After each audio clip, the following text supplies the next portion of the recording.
All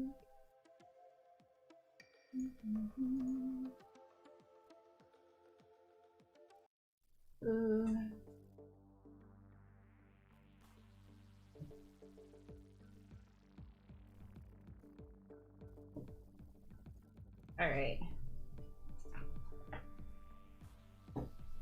Wait, we've got all of the chat from before, from Paul's stream. That's cool. All right.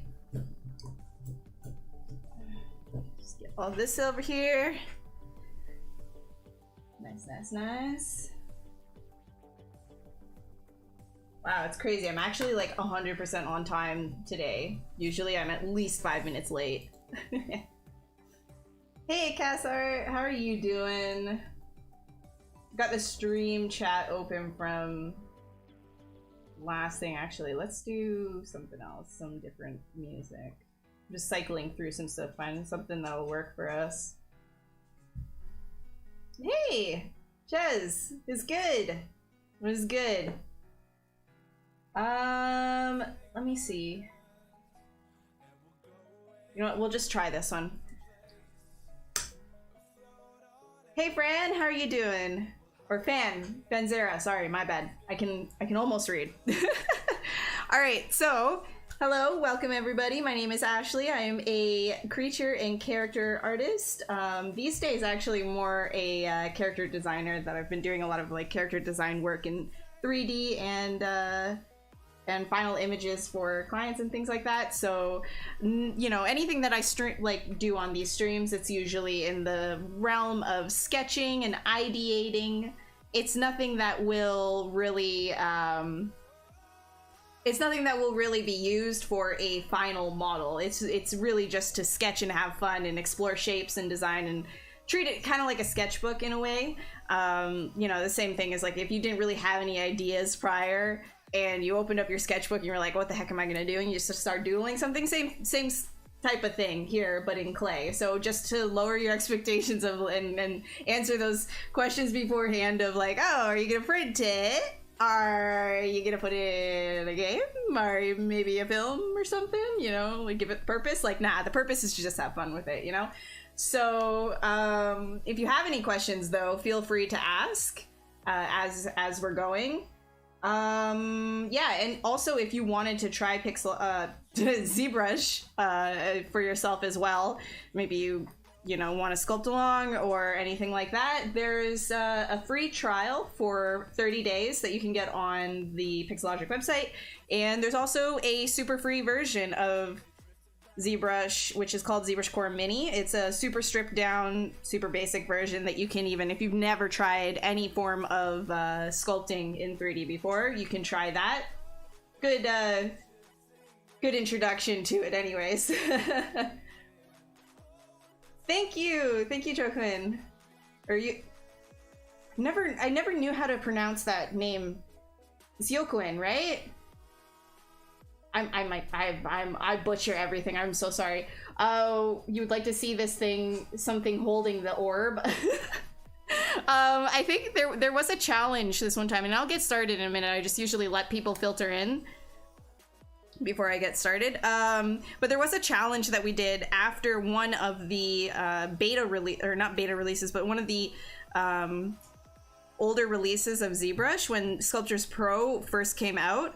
You know, after doing the beta or whatever, we ended up doing a challenge where you would just start from the sphere and you weren't allowed to use any other subtools or anything. You just had to do masking and using Sculptors Pro only. So that was an interesting challenge as well. And if you're interested in a fun kind of a challenge like that one I find was actually a really fun challenge to do. I know that they do a lot of we were doing a lot of challenges on this channel, but that one specifically, I'd say like, yeah, it's a lot of fun. Anna's really great. If you're, so you're Brazilian, okay, yeah, definitely go head over to Anna's videos and catch her when she's live as well. If you can't understand what I'm saying, I'm really sorry. I can't just like randomly pick up a language. I struggle even with English, so I'm not talking about Blender. I'm not doing it. It's not happening. We're on the Pixologic stream. I'm not talking about Blender. All right. Hey Shane, how are you doing? How's it going? All the way from Mexico. Dude, Mexico's great. I had gone to Mexico, Mexico, my bad, a while back to present at a school that was pretty cool. Trying to learn English. Man, it's my native language and I'm still trying to learn it, so I don't know. Good luck. All right, so we're gonna get started here, and usually when I'm starting any of these things, like it's really just random spazzy shapes, right? Whatever, just absolutely just gonna go like, you know, crust it, bop it, do whatever. Mask, pull, push, pull, smooth, figure it out. And then from these really insane kind of shapes, we can start to kind of make something. And not every episode I go as crazy. Like usually I'll be a little bit more reserved. Well, not usually, but some episodes I'm more reserved. But sometimes I like to just crunch it all in and try and have some fun with some interesting shapes. Like right here, we're getting something already. I don't know what it is, but we're getting something. Oh, woo. Oh, woo. How are you doing? How's it going?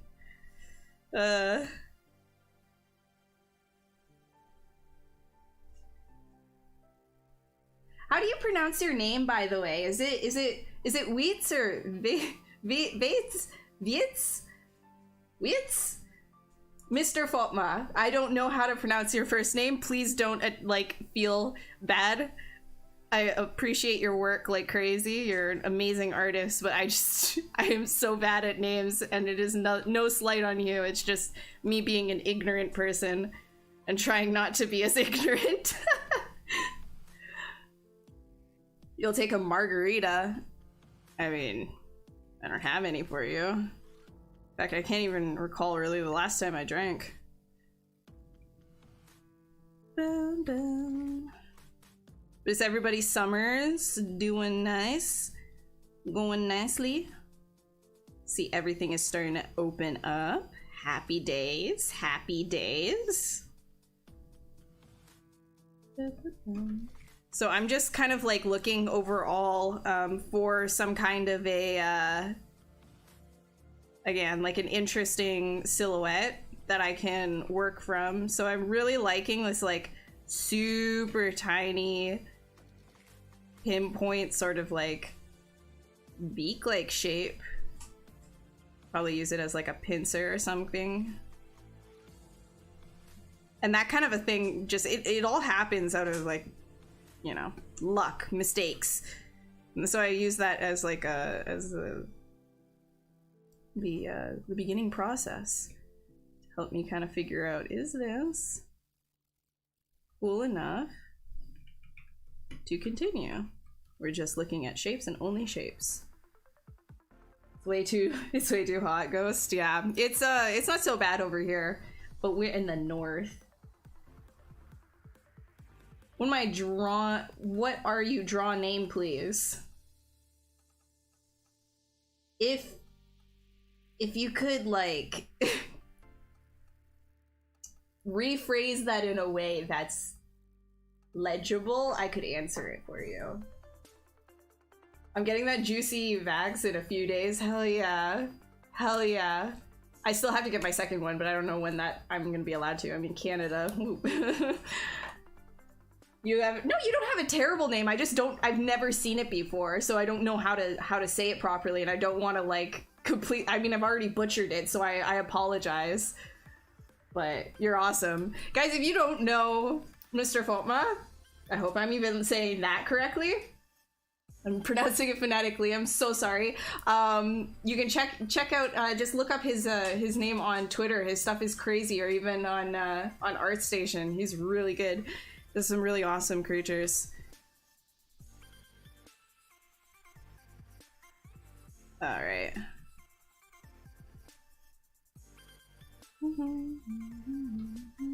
Oh, and another thing too, most of you already know this, but if you put on AccuCurve, which you can find in the brush menu, I always say this, this is like my go-to. You go to brush menu while you have Snake Hook on, go over to curve, and you click on AccuCurve right here, and it is chef's kiss. Absolute chef's kiss when it comes to moving stuff around, because then you get little sharp biddies, and I love that. I love the sharp biddies.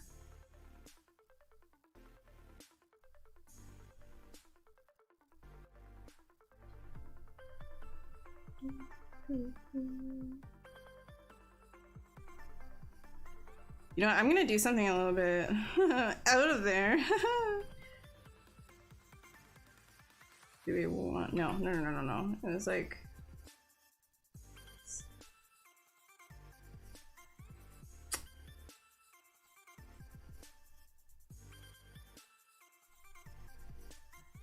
Oh, you know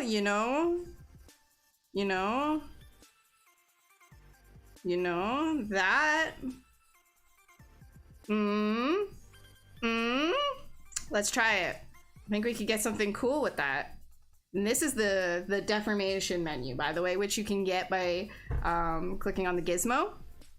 So you see this little gear right here will give you a whole bunch of deformation options, which you can apply to your mesh at any given time. I like just completely destroying my mesh with him. I love it. Like, I'm not even saying that sarcastically. Like, if I'm just like, I really don't know what I'm doing, I'll grab some like random thing like bend curve, bend arc, or like just the deformer in general and just Play-Doh it up, you know, just completely annihilate whatever it was that I was doing with this stuff. It's a lot of fun. And I recommend you guys play around with some of these deformers. It's really, really, really fun, essentially. Hey, Ian, how are you? Ian's another Iroscope in chat is another one of the Pixologic streamers. You guys should definitely check him out. He is a great person and a great artist. Oh, fantastic! Yeah, I hope that the arm helps you out. I think I want to reposition mine to a little bit higher so I can like push this up and even straighter. I don't know. I'm like constantly like unhappy with the position of my Cintiq. I'm like always like moving it around. Do you have your keyboard when using the Cintiq, or do I use the remote? No, I use the keyboard. I have a little tiny one actually. Just this little. Did I just unplug my keyboard? I swear to God. Did I just? No, I did. Okay.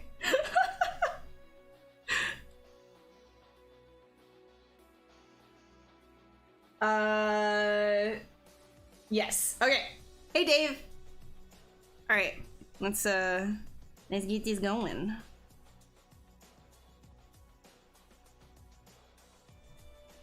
Also, if I'm clipping, I'm really sorry. I adjusted my audio. I think I can turn this down just a bit. There we go. That's probably a little bit better. I adjusted my audio, so it's probably, well, hopefully a little bit more clear than it was. Also, another thing too, when you're working this way, like really like sort of crunchy and all over the place, I recommend going back and doing like mirror and welds, because the geometry is so stretched and whack when you work like this sometimes that it doesn't accurately mirror over every time.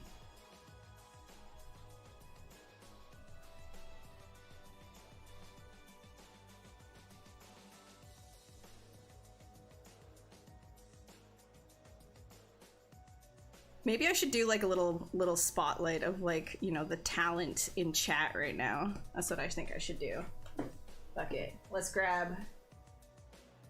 Let's grab.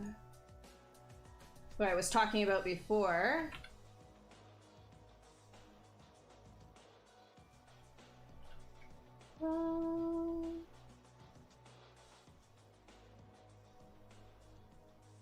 So. from chat, you should follow. Follow the person on the screen. Very good. Very nice. Also, should follow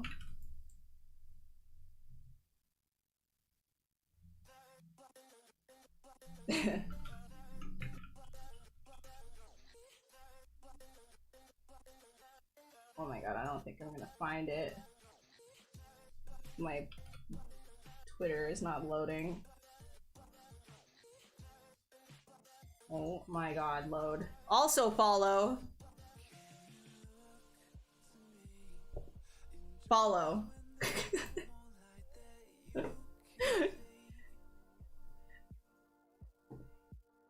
Follow, because badass. Both of them. Look at this. Look at this. Look at this. He just pumps them out too. Both of them. Follow. Okay.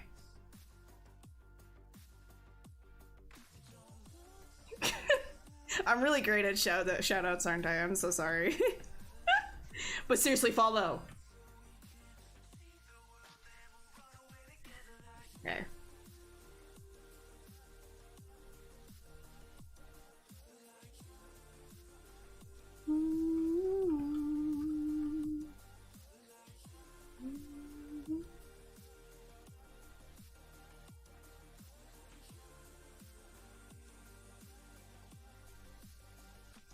Yeah, let me increase that.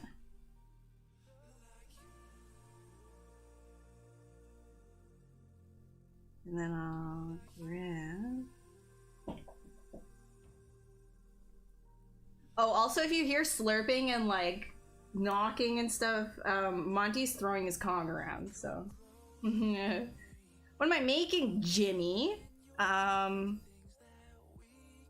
So far, it's just destruction and chaos. We'll see in a bit. Hey Zaydek, sending you good vibes back at you. I have to change the title of the stream? No, I want to be Paul Deasy. Wait, is it still? It's still Paul Deasy, right? I'm Paul Deasy, and I don't care what you say.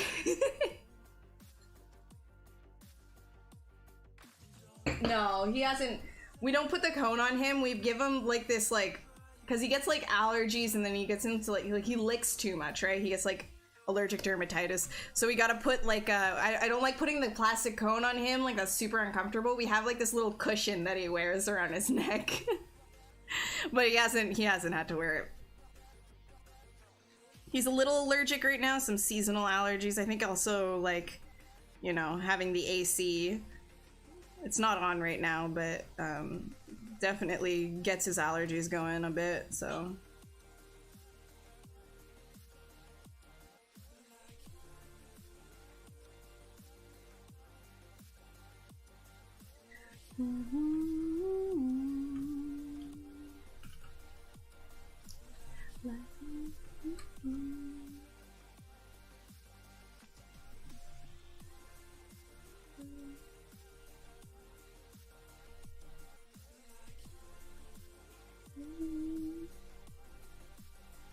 Alright, I think I kind of like this.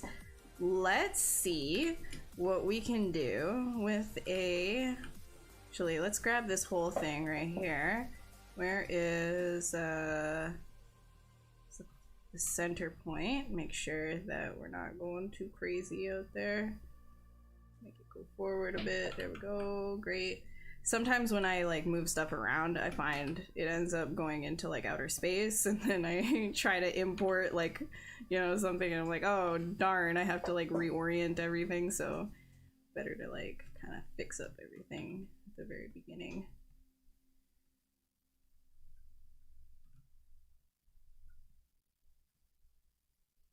Boom, boom, boom. Got that stupid song, boom, boom, boom, I want you in my room. And then I together in my room, boom, boom, boom.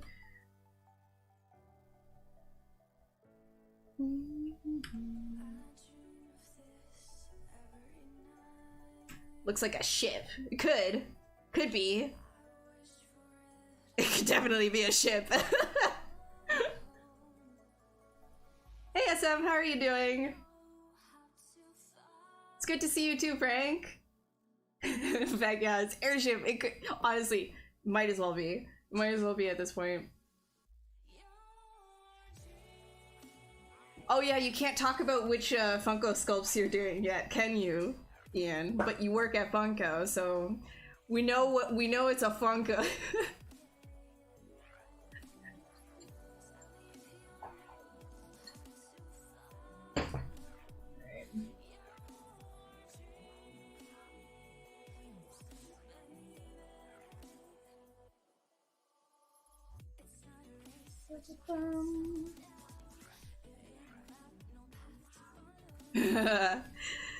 That's okay. Wait, hold on. I'm getting like pinged that my swipe is not working. Let me just check it real quick. My day today, it was pretty good. I did a lot of work. Why?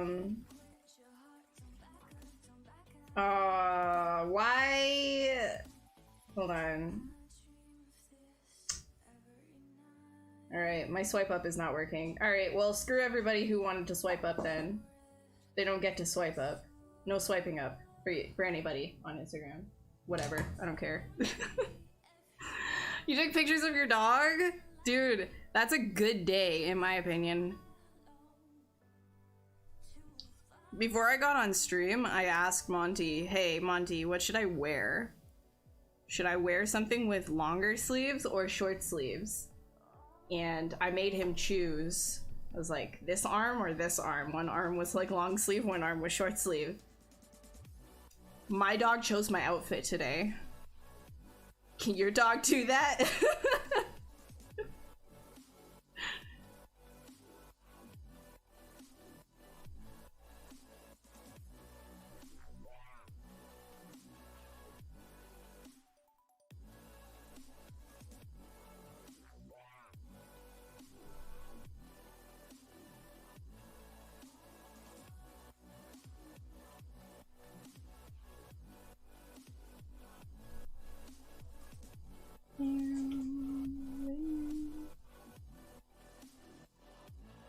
Okay, let's I want to keep making this like more streamlined, sharper. I'll probably simplify things a little bit here too. We're getting a lot of like pokey pokes, you know? Pokey pokes are not bad, but when you have too many of them kind of like going off into like any which direction that they want to go in, it gets a little bit confusing. Like you gotta like think about the pokey poke directions.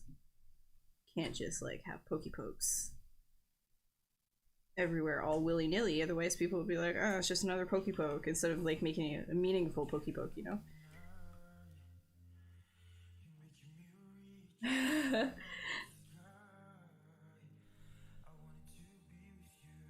She's very smart, but not that smart. No, I don't think Monty really knew what the heck he was doing either. He was just kind of looking at me really confused, and then he just kind of like jumped at one of the arms and then like sat like this thinking like, did I do it right? It's like, good job, you did it right, yes.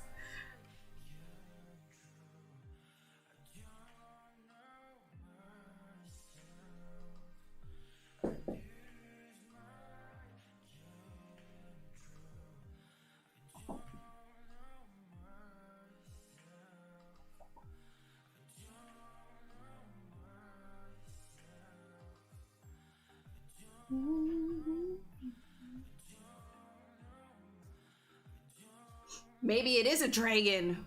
Who even knows, man? We'll know in a bit. I was feeling kind of like bug, like in a bug mood of some kind, but we'll see. I don't like this pokey poke right here. This one ain't doing it for me.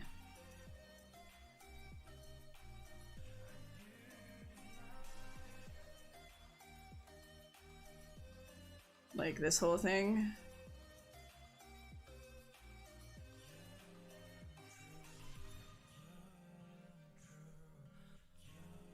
Yeah.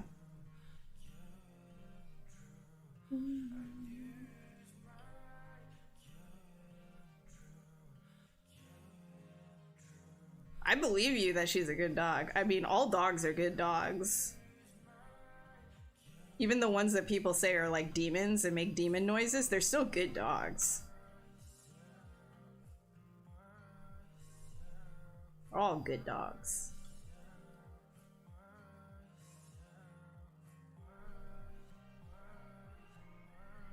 Wondering.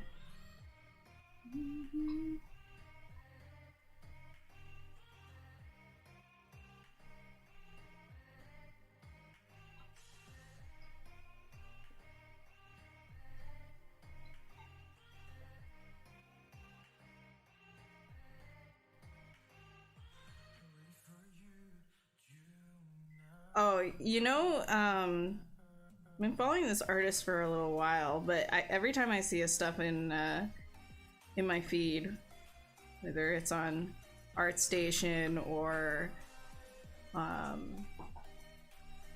Twitter or wherever it is, that because I'm following him everywhere, but I always like stop and I'm like, oh my god, that's amazing, like in like the worst way possible.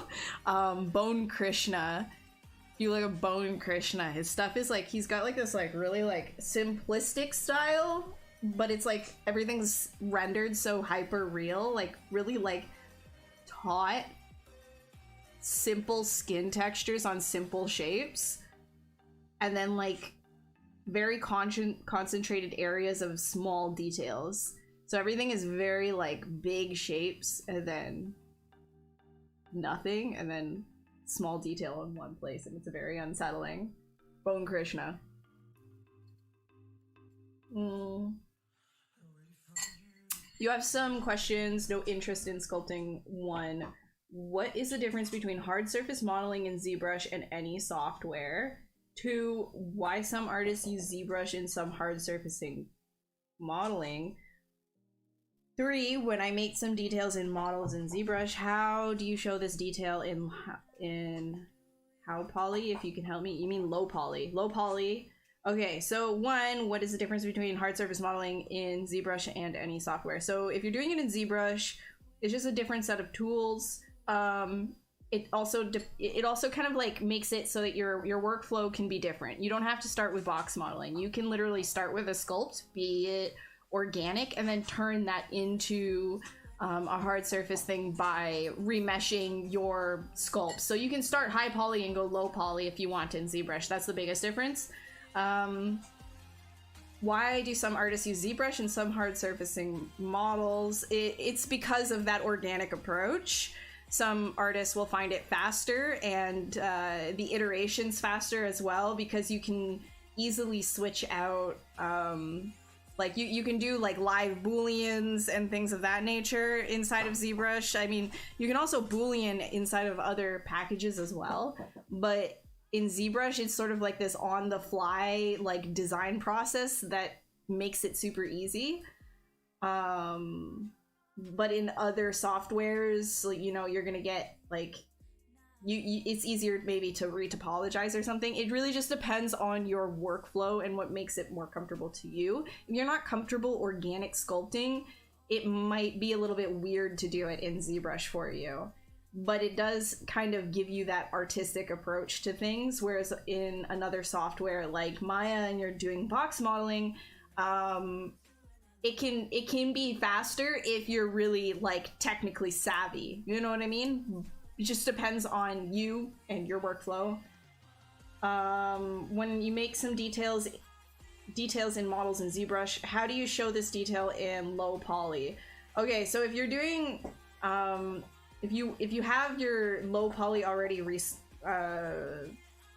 retopologized, right? You have your low poly, and then you also have the details in your high poly. What you're gonna want to do is UV your low poly, subdivide it up to as much topology as you need to reproject the high poly sculpt that you have back onto the subdivided low poly.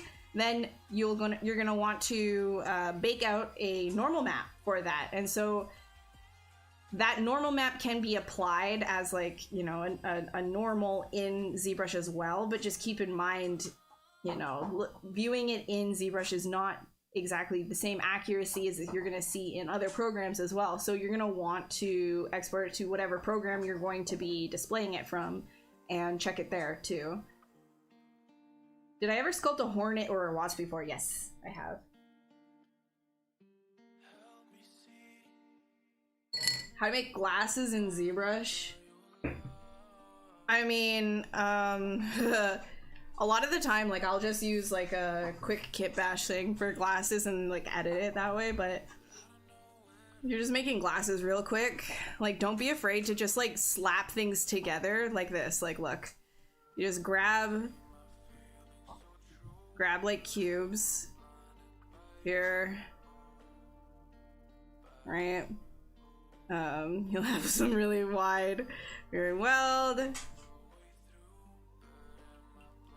So these are the handles, and then are we? Yeah, we are.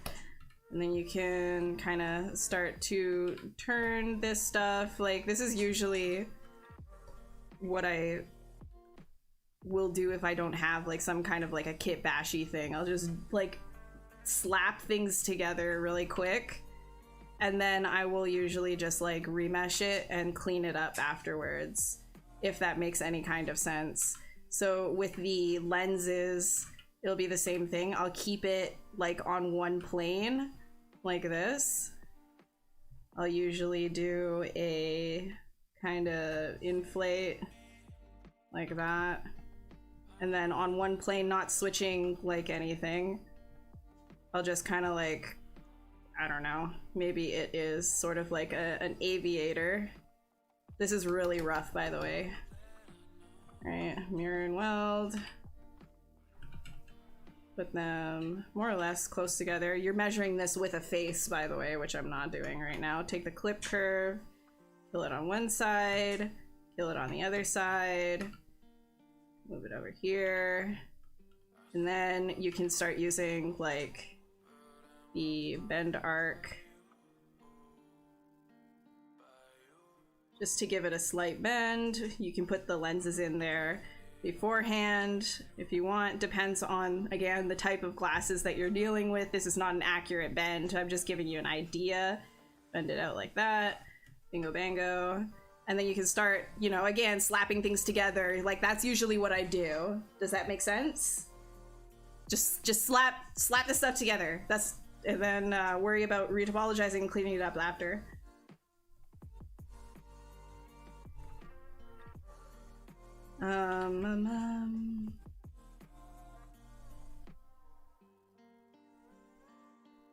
Hey Kyrie, how are you doing? It's good to see you too. Hard surface modeling, you polygonal modelers, like you could do solid modeling and solid model. Wait, what? Bubbles, what?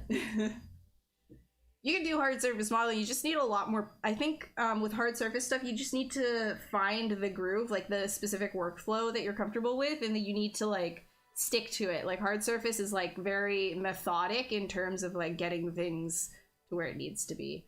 Yeah, I'm stealing your name, DZ. It's mine now. I am Easy Breezy DZ. Also, guys, if you don't know Paul DZ, he usually streams right before me. Definitely check him out too. He's a fantastic stylized artist.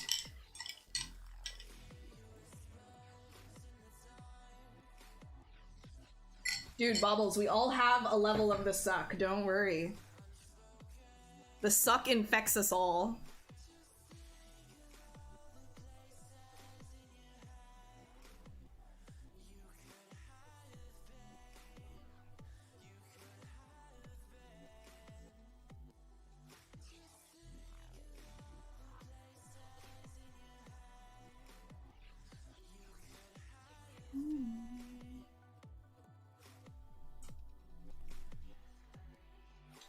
Trying to figure out if I want this. Yeah, I think I want this down. And I don't like, why are my, hold on. Why is that happening? Why is that happening?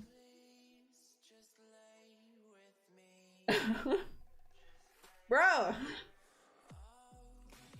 Hold on, I'm gonna switch over to my other thing. I'm gonna get rid of... Where is it? Where is it? Where is it?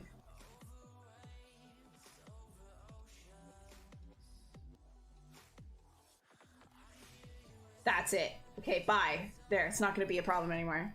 What graphics tablet am I using? I am using a Cintiq 22 HD.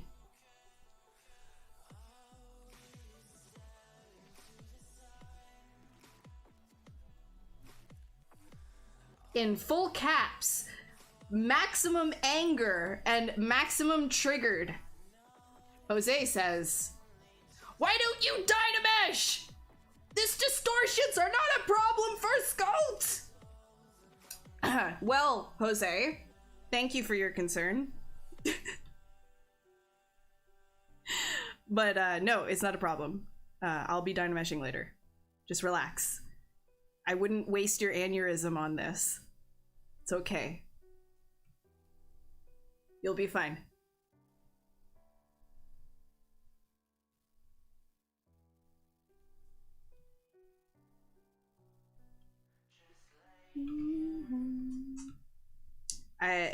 For the rest of you who are silently having aneurysms in the background, I know, I see you. I can see you, I can feel you, okay? I can feel you. Don't worry. All of this is part of the process. It's a little bit crazy at first. Maybe I should have started with explaining how I sketch things. I don't care about the crunchies.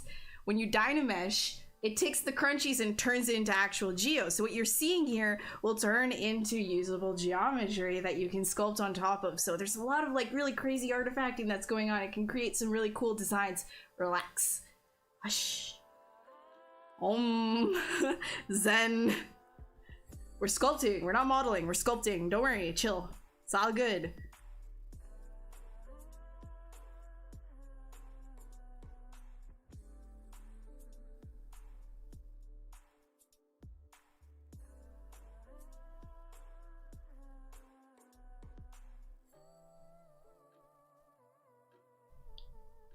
Don't like this under bit right here. I think I actually do want to pull that back out. I'm gonna be playing around with this like front area a bit, probably a lot. Oh, it looks like a face. Why is that still happening? I'm going crazy. Do you guys hear it? Do you hear the notification thing? Because you shouldn't be able to hear that. What in the hell? I don't have that on at all. That's insane to me. You heard it. That's insane. What is going on? Okay, I'm over at my browser. Is it here? It should all be disabled. No, it's not here. I don't know what's going on. Oh well. Enjoy it. Every time somebody follows my personal stream channel, you get to hear it. My bad. I know I'm hearing it from my OBS, but like everything is disabled, so I don't know why that is happening. Womp womp. Yeah. That's insane. You know what? I'm just gonna delete it. I'm gonna full remove it. Goodbye. I'll just put it back next time I go live on my own channel. What's my Twitch? It's any of my socials. They're all right here. Lately, I'm gonna like preface the last like few months, I've been too busy to be like super active on socials. So I mean, follow at your own discretion for the maybe in the hopes that one day I'll come out of hibernation again.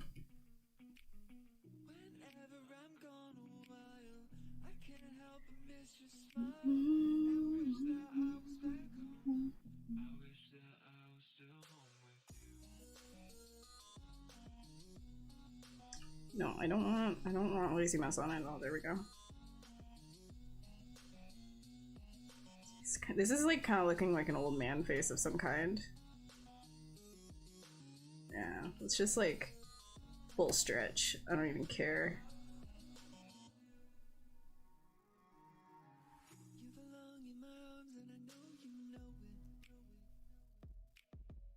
Oh, hell yeah.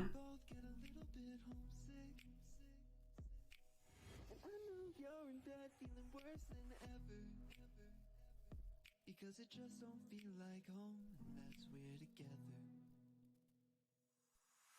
No, there's nothing I'd rather do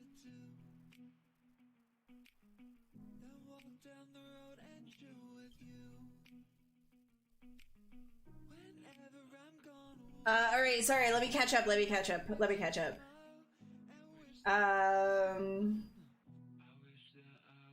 Yeah, you guys freaking out about the topology. Like, relax. You have to relax. Do I retopo in ZBrush, ZModeler? Sometimes I'll do some of that. I'll do a little bit when I'm doing more technical or hard surface-based like character designs. But for the most part, like if I'm doing something organic, I usually don't have to unless it's something like an accessory. But that's again, like if it has to be like super clean, a lot of the stuff that I have to do is just get it off to Keyshot, render it, and then paint over it so that the client's happy. You know, that's really the big thing. Like I don't need it to be like hyper clean. But if I do need it to be hyper clean, then yeah, I'll usually do a ZModeler type deal. Yeah, I'm sorry you guys hear that. I deleted it. I completely deleted it. I screwed my OBS, so... It's all in my head. You guys are the worst. One more really newbie question. All questions are fine. Don't worry about it. Don't say I'm a noob or whatever. It's fine. You're fine. In your model, you created separately 10 teeth by a custom brush, and while trying to unmask one, ZBrush is unmasking all of them. Is there a way to fix it? Are they all the same polygroup? So like if you have, yeah, like if they're all the same polygroup and you're like trying to like isolate one of them, you're going to be isolating all of them together. Right? So like if you were to like do, I have auto groups right here. I think down in polygroups right here, auto groups, it will recognize each individual mesh within a single subtool and assign a whole polygroup to that specific mesh in itself. So it will separate all of your teeth into their own polygroups if you click auto groups, right? And so then you can just go Control Shift and click on it and it'll isolate that specific tooth. That's usually how I do that. I like you. You're intense. Sick. You're off to sleep before the crunchies give you more anxiety. All right, see you later, Paul TZ. Hope you have a good sleep. Thanks for stopping by. You have to stretch this topo even more. It'll be stretched. Relax. Relax. Both extremes, man. Relax. What do I like to listen to while I'm working? It really depends. It depends on the level of work that I have to do. Like if I'm doing a character design that is particularly challenging, or if I'm like, you know, kind of stuck on it, I won't listen to anything. I'm gonna be honest with you.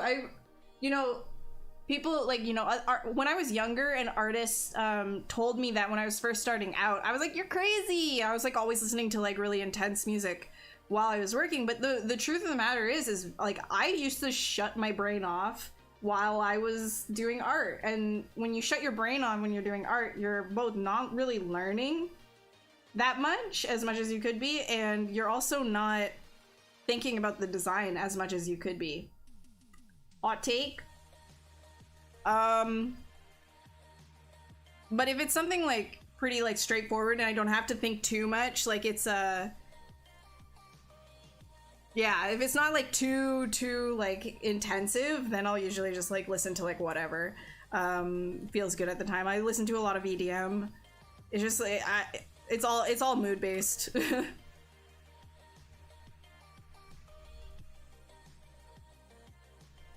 right, I'm gonna. Do I have? Yeah, we're good. How did I learn to start to sculpt? I saw that my at the time classmate, now boyfriend, was using ZBrush when we were in 2D animation school, and I was like, ooh, monkey see, monkey do. That looks cool. I opened up ZBrush and I just started like clicking things and dragging stuff around. Like, I'm not even joking. I'm not even joking. That's how it started. That's why I like Snakehook so much. It was the first tool that I used. I didn't even know there was like a move brush. I just saw Snakehook and I was like, and that's all I use. How do you know that you already have a project well enough to put it in the portfolio? I mean, if it represents your skill level at the time, like if you that's hard, right? Because it depends from person to person, to skill level to skill level. If you're a junior and your project has, you know, everything that you need, like your wires, if you're applying to a modeling position, keep in mind, okay, maybe you're applying to a concept position or whatever, but if I'm talking about a modeling position, then you want your wires, you want your UV layout, you know, show that like you're not a complete mess of a person when it comes to this kind of stuff, and demonstrate that you know your anatomy well enough as well. If you're not confident in what it is that you're posting, I mean, there's a certain level of that everybody has to deal with. Like even now to this day, after I post something 2 minutes later, I'm just like, that is the worst piece of art I probably could have made, which is not true, but it's what goes on in our heads, right? So the best thing to do is to just keep improving afterwards. You can post something if it's a complete project, but keep moving forwards after that. If you see something is wrong with it, don't just completely remove it from your portfolio if you have nothing to replace it with. Keep it there, make a new thing that builds on that, right? Hey, I'm doing good. I'm doing good. How are you? Hey, Sculptastic.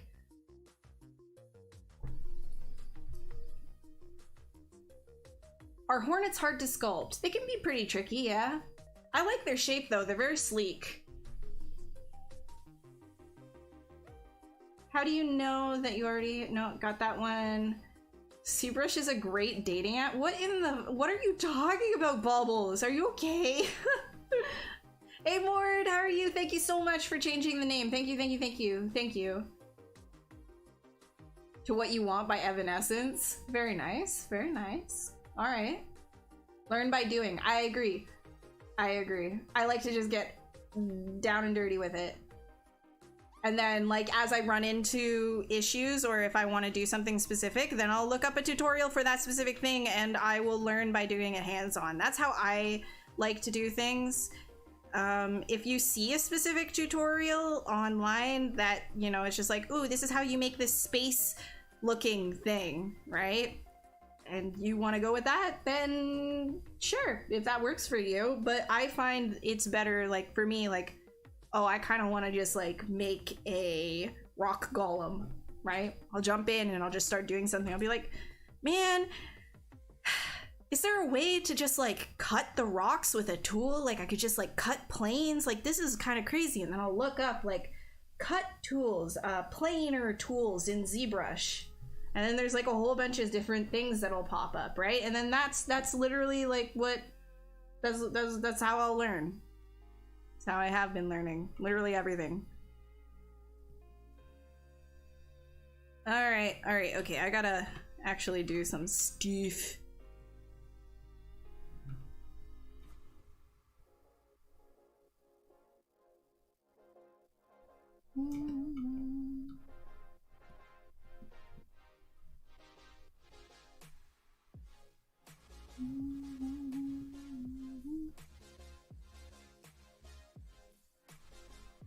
Kind of want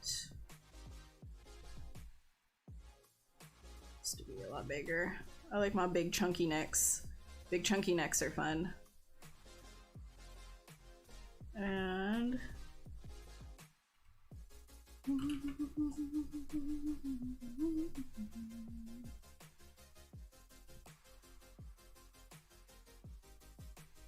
it's looking for a hot date. Well, I don't know if you're going to find it here. I don't think you should try.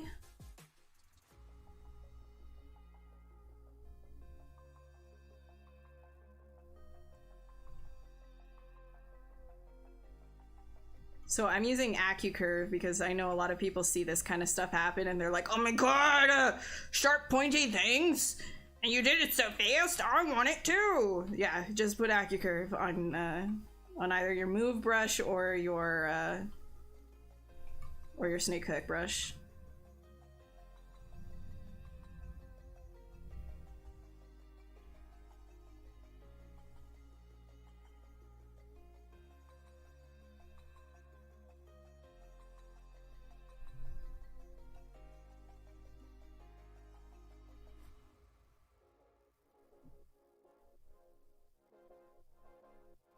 I like the idea of this just like going all the way the frig up here. And then scapula.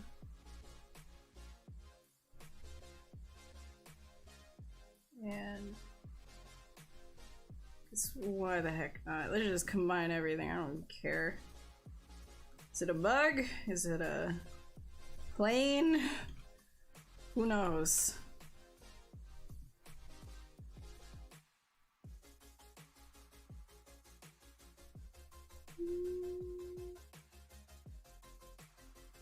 He's looking for the Power Rangers. I'm glad he's looking for a hot date. That's fantastic. Jimmy, it can be whatever your heart desires. I don't know. Maybe it's a praying mantis. It's got pointy claw hands. Sure. Please read it again in my interpretation day. That Jimmy is looking for a hot date. He's looking for hot singles in his area. I don't know. What? What's AccuCurve? AccuCurve is in the brush menu. And you scroll down and then you see curve and then you click it and then there's AccuCurve. I just put it on my UI because I use it like a lot. So you can just shove it there if you use it a lot too, and I recommend you do because it's kind of a cheat code. Yeah. Yeah, Mord's gonna slap you for the caps.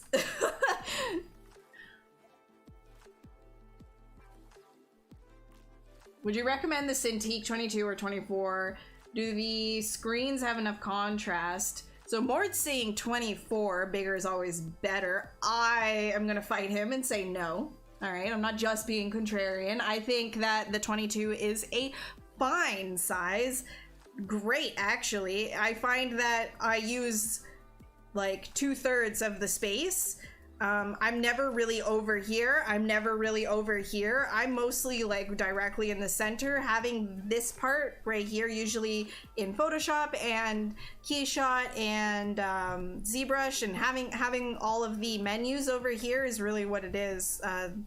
You know, like if you have it even bigger, it's like unused space, and you have to move your arm more. So even like the 27-inch, I find that would probably end up hurting your shoulders even more if you're anything like me and do a lot of gestural stuff and move your arm like so if you have to do a lot of like movements like that, it'll end up hurting you.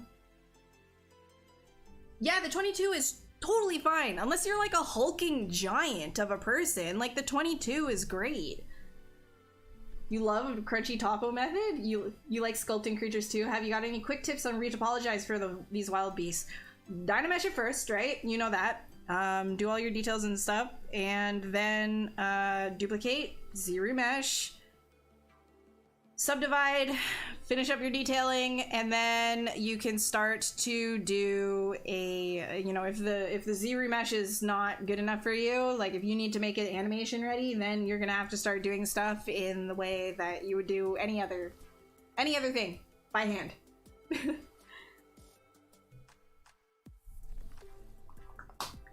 An XP pen, is that good enough for ZBrush? I'm sure it is. I haven't used it, but I'm sure it is. If it gets the job done, it gets the job done. It's good enough.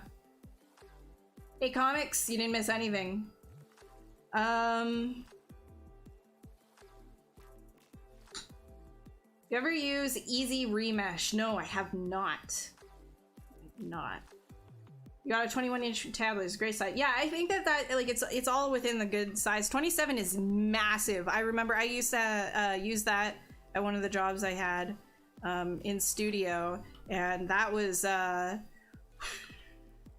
it was really cool at first, but it was just like I really just didn't use a lot of the real estate of it. All right, I'm gonna Dynamesh this and just see what happens. All right, cool. Yes, cool.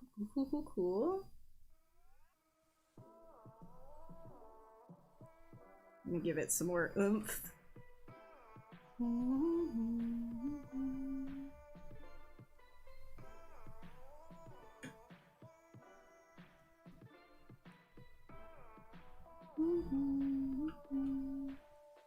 Let us see what we're gonna get from this.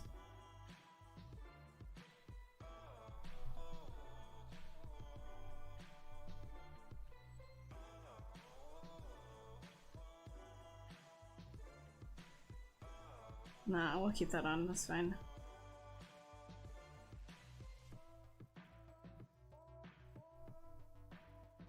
Point these guys in, make some like pincers.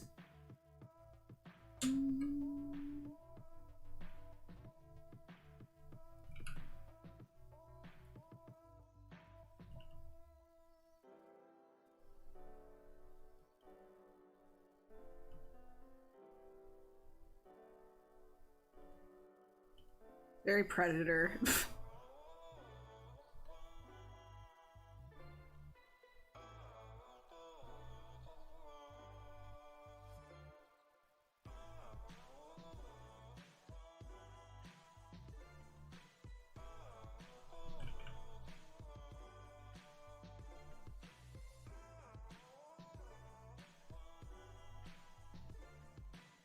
Okay, I'm gonna treat these kind of like they can move a bit.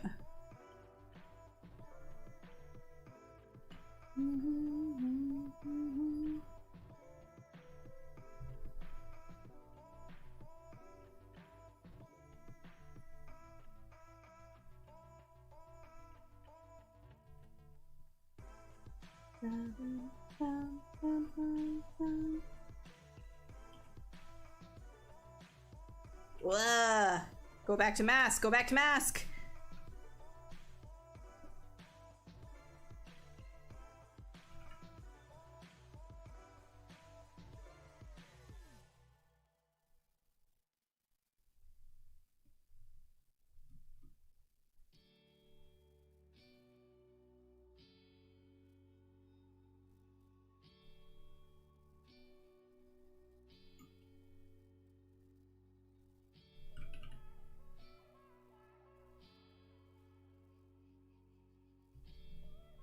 Yeah, pretty good. All right, we're doing a needle face. Needle face.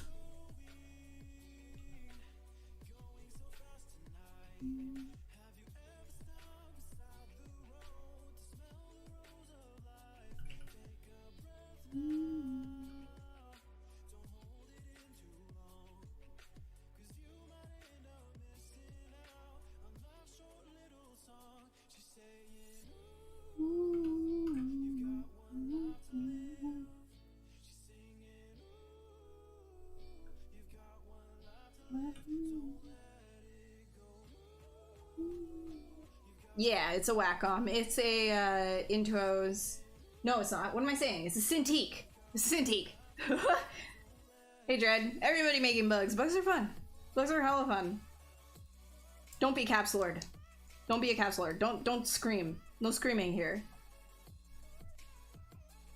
Spalina, how are you doing? Oh my... Did you... Hot Milf and Jimmy area. Are you actually... Are you for real right now? Bro, did you literally just run away to make a new account and then come back? I am... Wow.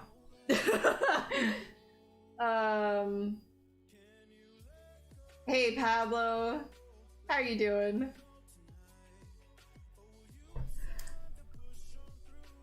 AccuCurve makes pointy things. Basically, So here is Snake Hook without AccuCurve, right? Here is Snake Hook with AccuCurve. See? AccuCurve makes the pointies. No AccuCurve makes the not pointies. AccuCurve makes the pointies, not pointies.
Alright.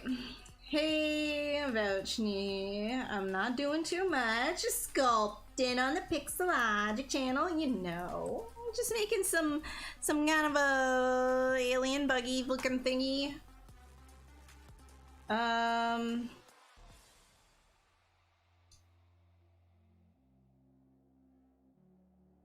Okay.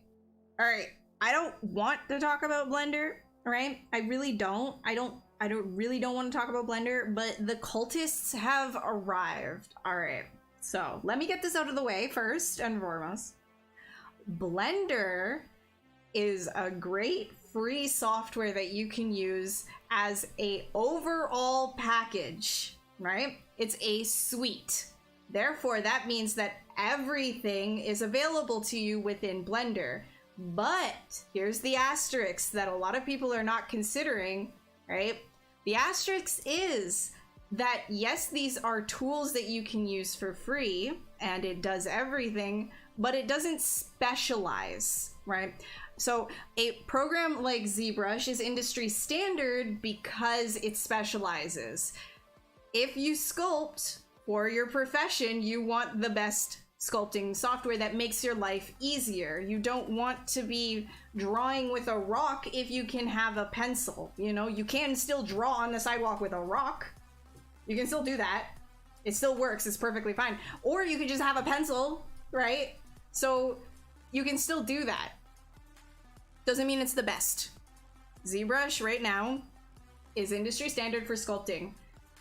Can't argue with that. That's it. Lots of studios use it. Lots of freelance artists use it. You cannot come in here and say that it's trash when it clearly is not. All right? I have used Blender for a professional production, a movie called Next Gen. It's on Netflix if you want to go and watch it.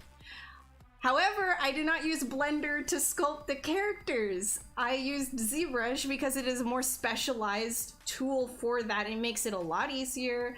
It's way faster to do things in.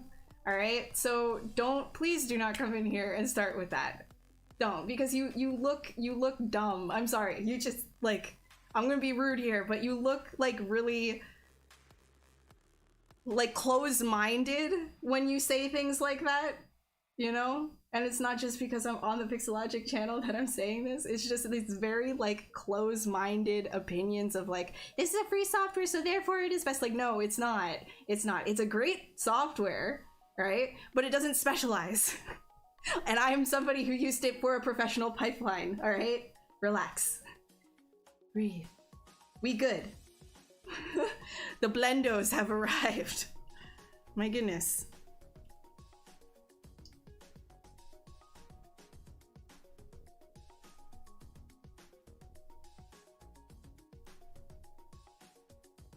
Like, the thing is, like, people who come in and start saying that every other software is garbage in comparison to something like Blender, I mean, you're literally giving the software a bad rep, you know? Because there is no, like, one software solution for a production pipeline. There really isn't.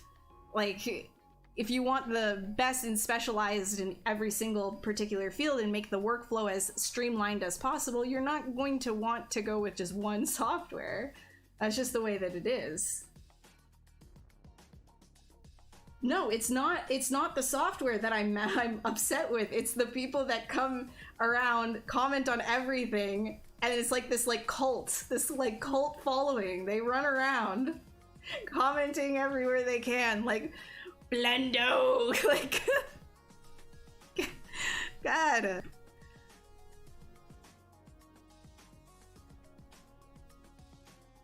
Like, it's come a long ways, right? Like, it really has. I'm not saying that it's bad. It's just not specialized. And if you can't recognize the gray area there, you're gonna go, well, black and white on me, and then I just don't want to continue the conversation.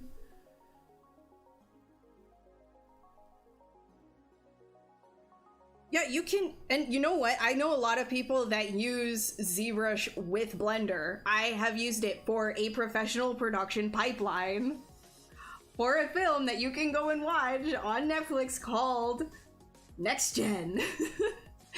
It's a thing.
Do I put a probus here? A proboscis? A proboscis? A probe? Little proby thing? Can never really say that word. Proboscis. You know what I'm talking about.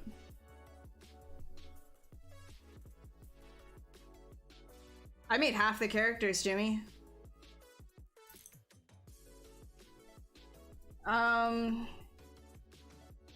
came here for your Netflix playlist first Barbie Dream, the next. Oh, I didn't do Barbie Dream House. I did, my first job was, Barbie Starlight Adventure. I don't know if that's on Netflix, actually. For texturing ZBrush models, what do you recommend? I mean, you can poly paint stuff, right? I usually do, like, poly paints as bases, and then I send it off to Keyshot, and then I'll do a lot of, like, for final imaging, like, again, this is not for like production ready models. This is like final image for client approval. Like I'll do a paint over or something like that to put down a texture really quick.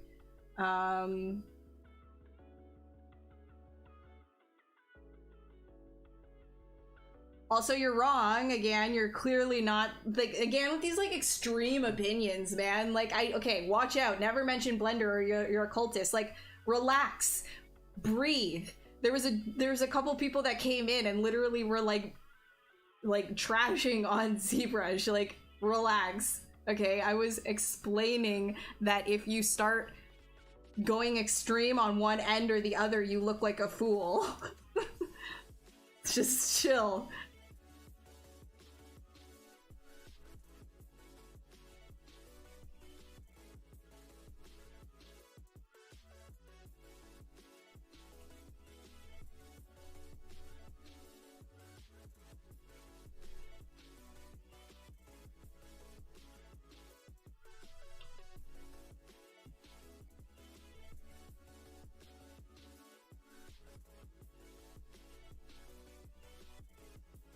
Okay, these things, like, feel like they kind of need more of, like, a purpose. Like, these side wing things. I'm gonna try and do a little bit with that. What's my favorite brush? Definitely the snake hook tool, if you can't tell. Like, I'm like, that's the entire process of my, of the initial sketch, is just snake hooking. I do love me some snake hook, some snake hook.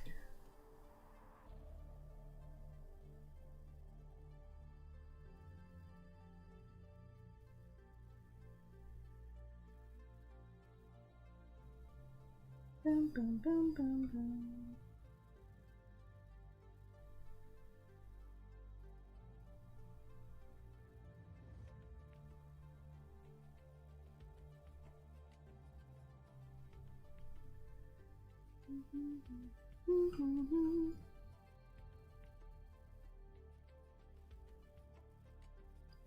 Think I'm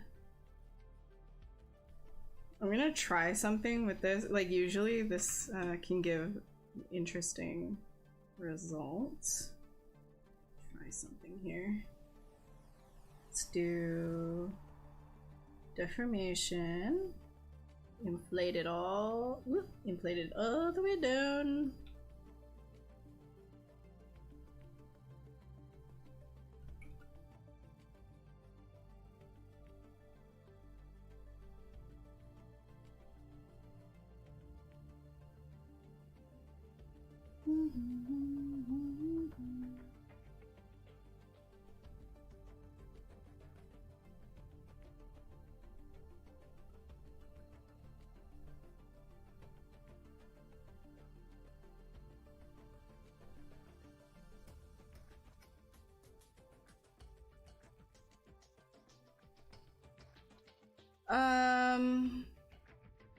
Yeah, the music is low just because like sometimes people like to listen to their own music over top. The majority of people want me to like make it louder. You can tell me, I guess. If you want the music louder, just let me know.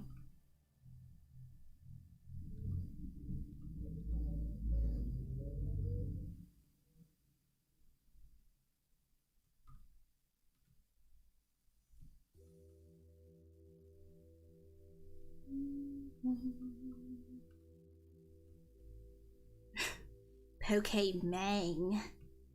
How you doing?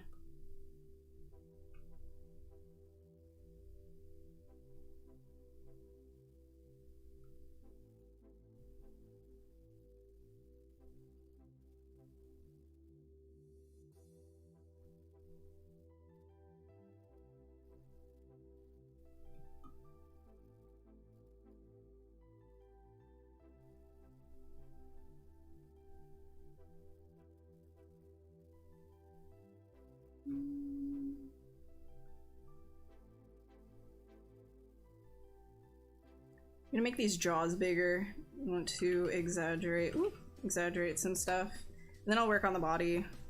Just like block the body in before I go on break, which is at 8 o'clock.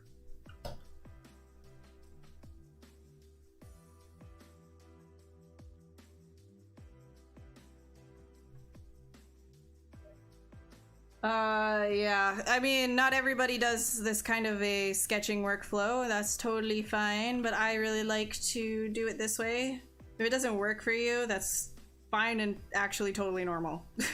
So don't worry about it.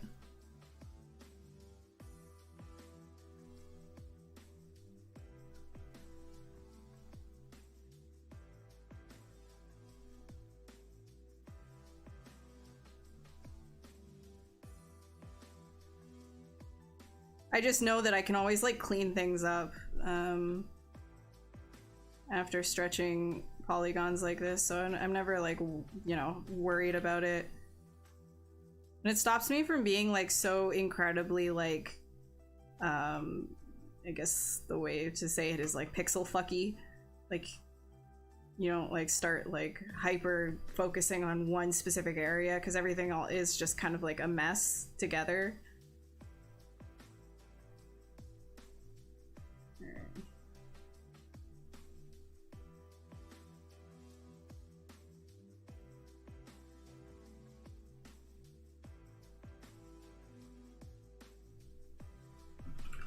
Just do Dynamesh this guy. This. Do I do 2D concepting? I usually do my sketches in 3D and then I will paint on top of them afterwards.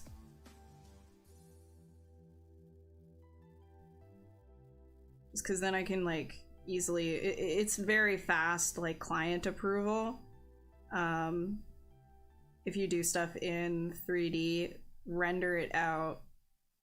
You know, so you have like a sort of realistic lighting scene, and then you just kind of like add on top of it with that as a base. Just makes it really fast, and then the client's like, oh my gosh, it's lit already, instead of spending like, you know, 40 plus hours on an illustration.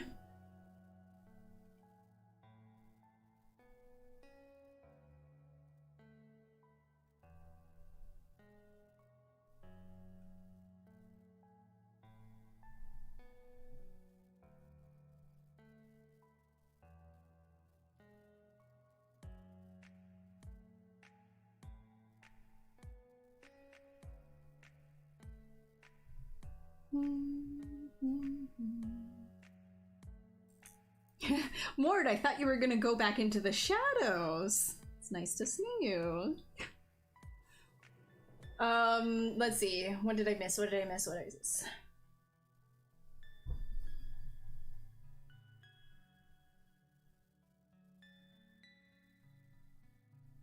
Hey ZG, how are you doing?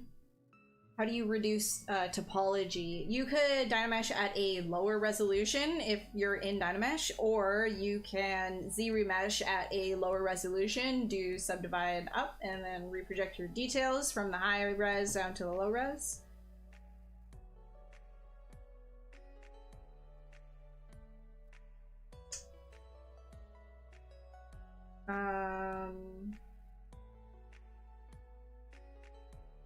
Everybody is like talking about dating and forming romantic relationships. It's very interesting. Lots of love going around today. Yeah, Z-spheres are great comics. How do you smooth a pointy object? I mean, if you want to get rid of it, like what exactly here would you be asking? Like this? If you wanted to smooth this out, I mean, you can always just do that. And then if it's too small, take the inflate brush and just kind of do that, right? That's what you want.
Hmm.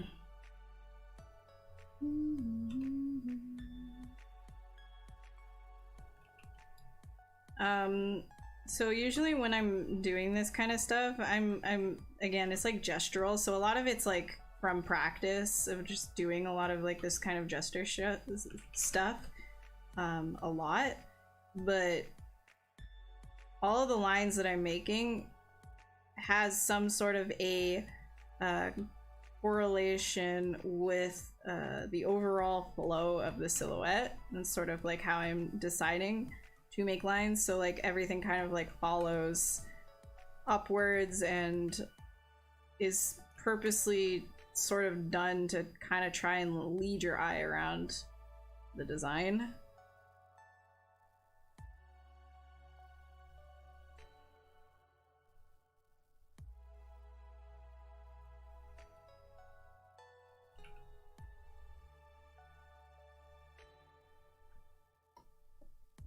Grab.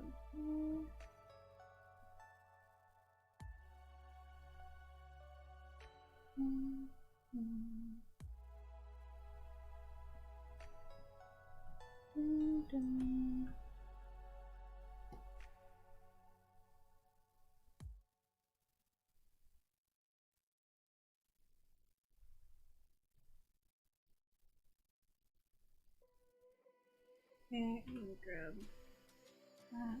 So this is the this is a /2 brush, which you can get inside of the Lightbox menu. It's my fave for doing stuff like this.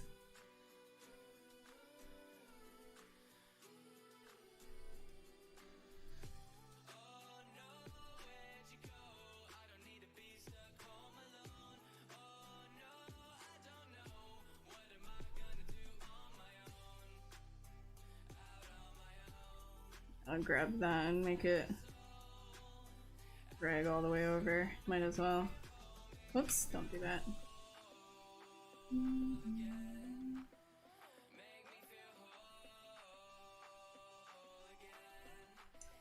Grab this.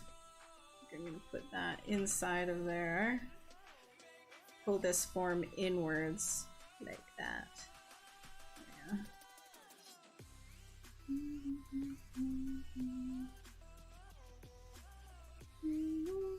Do I use perspective mode much, or is it not that useful for your process? If I'm, oh, what happened here? If I am doing, why is that? I don't know how to get rid of that. If I am doing something that's sort of like based on a specific reference that is matching a certain camera angle, then yeah, I'll use perspective. I usually like go in and out just to like check what it's gonna be. If I am sending it over to Keyshot and you know, I'm working on a here and then back again kind of process, I'll match the camera from Keyshot and do it that way. But for the most part, like when I'm just kind of sketching, being in ortho, it's totally fine because I can see where all of the shapes are and what the shapes are doing without being like distorted or anything.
Can I rig a model in ZBrush like... no, you can't rig a model in ZBrush. It's not really a full suite software. You can use Z-spheres for rigging for posing if you want to. I personally don't, but if you wanted to rig a model, I would do it in a different software because you can't animate in here either. It's specifically for sculpting.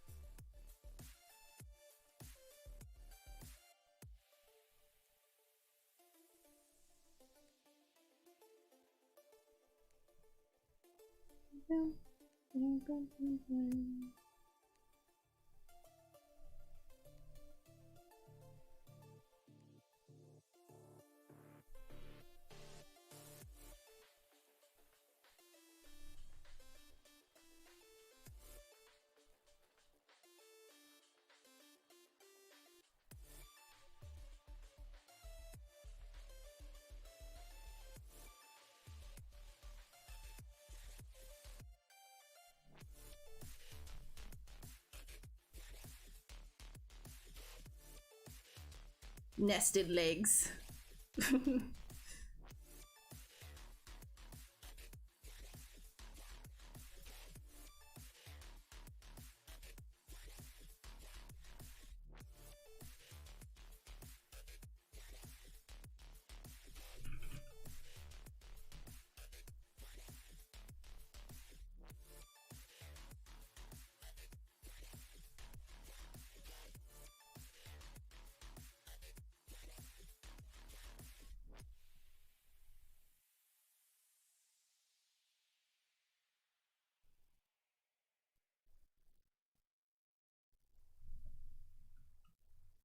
Yeah, I'm gonna grab all of this back part right here.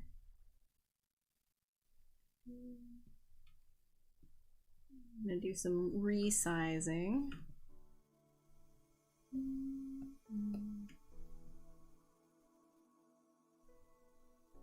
Oh, didn't grab that.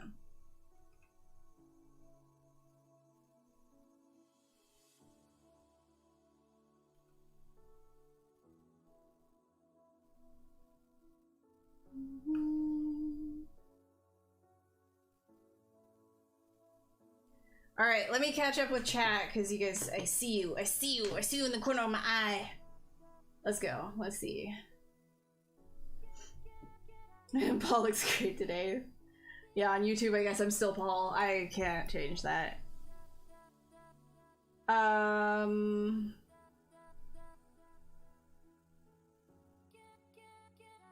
They have crazy physics. Yeah, the pandemic's got everybody like all pent up. Do you watch National Geographic kind of content for animal inspiration? No, but I follow a lot of like animal like and macro accounts and stuff like that on Instagram and Twitter. I have a lot of photography accounts that I follow as well. Real life is best inspo for sure.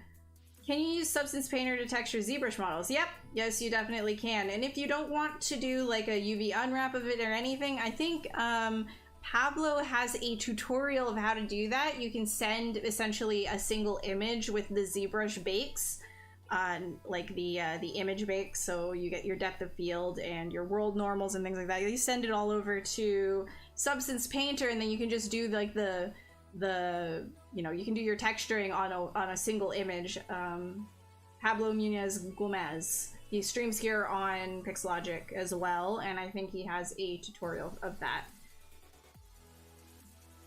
Clay is so fast for me, ZBrush is so inhibiting. How do you get as spontaneous as you? You need a shortcut. Jerome, you gotta think of it like it's clay, right? Like if clay is so fast because you've got your hands on it. So you gotta find the tools inside of ZBrush that lets you kind of break that boundary, because I understand 100% what you're talking about. I like Snake Hook because of that specific reason. You can just pull it, right? But there is a disconnect because you're using a pen to sculpt, so it feels weird. Stop looking at this as a pen, like a scalpel, right? Or a tool that you would use in your clay, because I guess a lot of people coming from traditional would think of the pen kind of like they're scraping at their model like they would with clay, but don't look at it like that. Think of it kind of like as an extension of your hands if you try to do that, and it takes some practice, but just whip stuff around like you would in clay, and you can always Dynamesh and fix it. How would you go by doing snow mesh for an environment piece? So you get the material down via substance designer, but the mesh keeps ending up looking like whipped cream rather than snow. Would you even ZBrush it? Snow is hard. Snow's a very difficult material, I guess, to nail. That one's very, very tricky. There's a lot of subsurface scattering. I think when some people forget about this, the SSS that needs to be applied to it to make it work. With ZBrush, I just kind of like throw down a bit of noise onto a plane, you know, after making like the lumps and bumps and stuff that would be wind-blown snow or whatever. I did a project,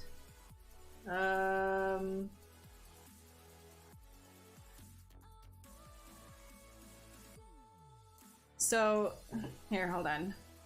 So this one that I did, he's actually,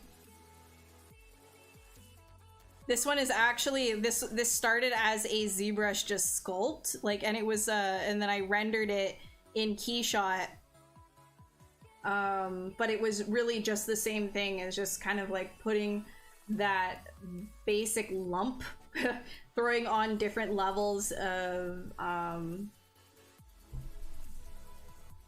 surface noise to get the grains, right? Because what snow kind of is, depending on what it is, like packing snow, it kind of feels like this, like these larger, like, think of it like sand grains, except they're a lot more SSS, you know?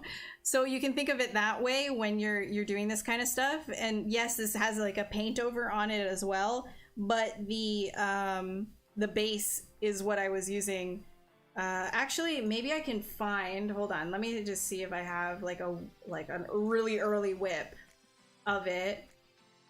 But I would do like snow material outside of ZBrush, but if you're doing something like a still image or whatever, like you can do what I did. Let me just see if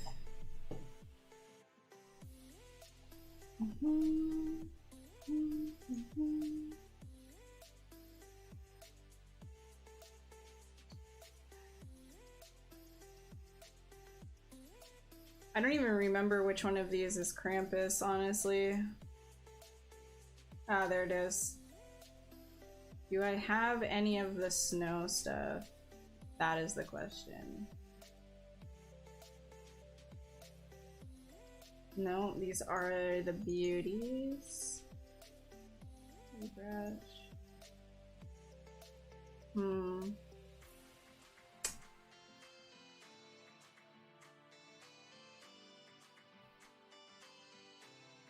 I don't think I saved any of the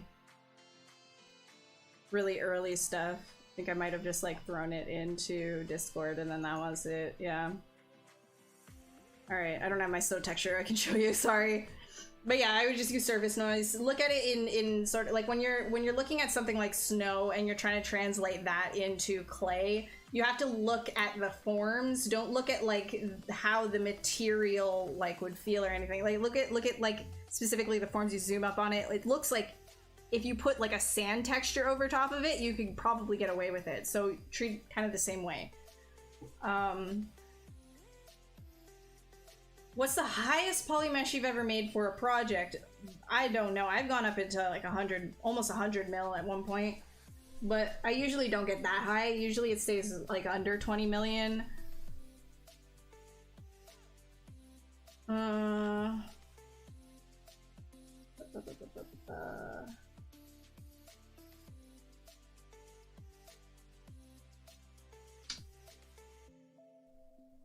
Tadeo, I already watch my language like crazy on this stream. I am a potty mouth at heart. I do my best to censor myself here. So if an occasional F-bomb slips, I apologize, but you just gotta deal with it. I'm sorry. How do you come up with this? Have you ever worked on a horror game? I have not worked on a horror game. It'd be cool, but no, I just like scary creatures and stuff. It's a lot of fun. I like animals, I like bugs. Yeah, Mord's right. I retweet a lot of ugly things. The sack is back. I'm doing a turntable piece for your portfolio, and you're learning the hard way that snow is difficult. Yeah, snow is very hard. Yeah. Alright, I don't know if I really like these back legs. I don't know what's going on here. I don't think I like this. I'm gonna delete these. Bye. Bye bye.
No.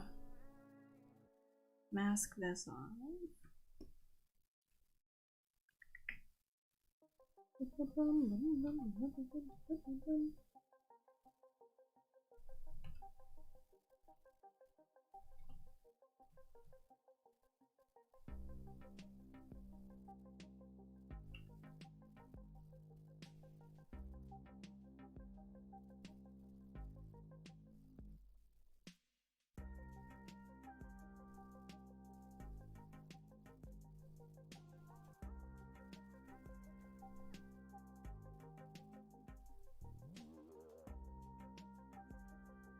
Hornet wings snake hook. I probably wouldn't, honestly. Here, I'll show you how I would make the wings.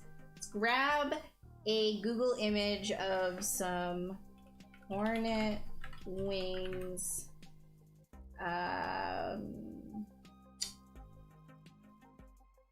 PNG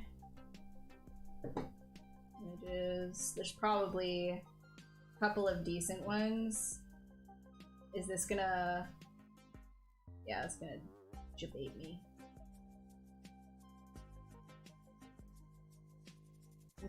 Basically you want to find a, like, an alpha of, like, a bug wing. So, let's see. I could make one, but I'm not gonna do that here. Hornet wings, alpha. You don't need to have a PNG. Just give me an alpha. Or wasp, whatever. Okay, whatever. I don't care. Let's go bug. Usually I can find some wings that I can just, like, there we go. That'll work. Like dragonfly wings. There's this looks interesting. That is gonna leave image. Let me just, like, grab one real quick and then we can go from there. ZBrush doesn't use GPU except for polygroup it. Yes, correct. CPU. RAM.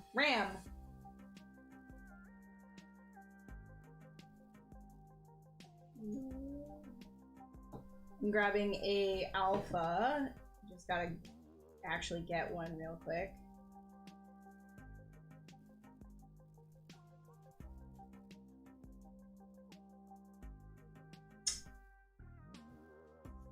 Oh, there's a Riddler set, actually. Interesting.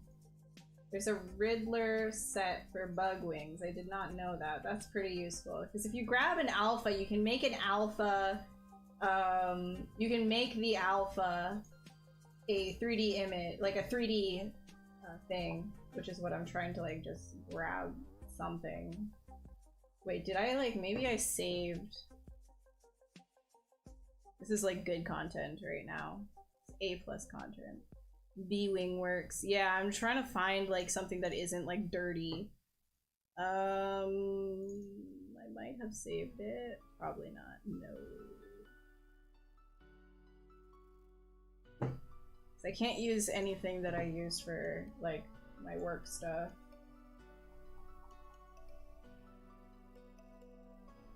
Give me something.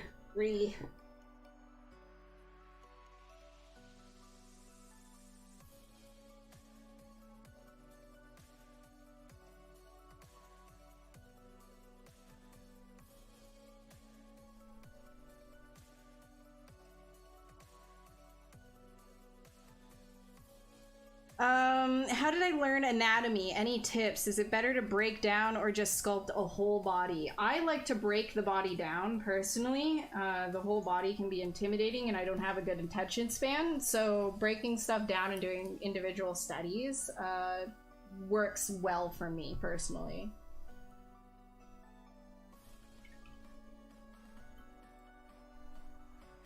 Alright, let's just go with a dragonfly wing, because everything else apparently just doesn't exist.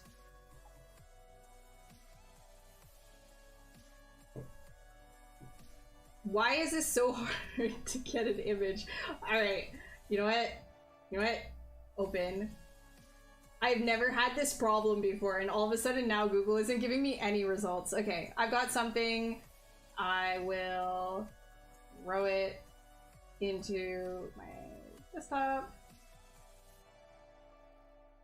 Alright, I have no idea. Let's load up an image over here. Alpha, import. It'll just turn your stuff into a black and white image, so I'm not 100% sure if it'll be solid enough. But we can try it. Let's see, what does that look like? This is okay. So we're gonna wanna invert that. Looks good, looks good. We'll actually just go really quickly down here. We can do, where are you? Intensity.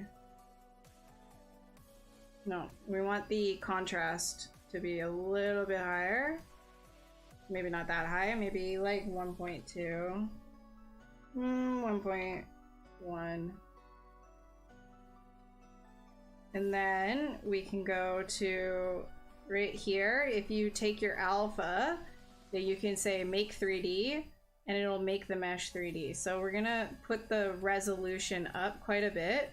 I'm gonna take the so the smoothness down to like maybe 3, and then the depth, it'll be pretty thin. Let me just like quickly save this before we actually do anything there. No. There we go. 143.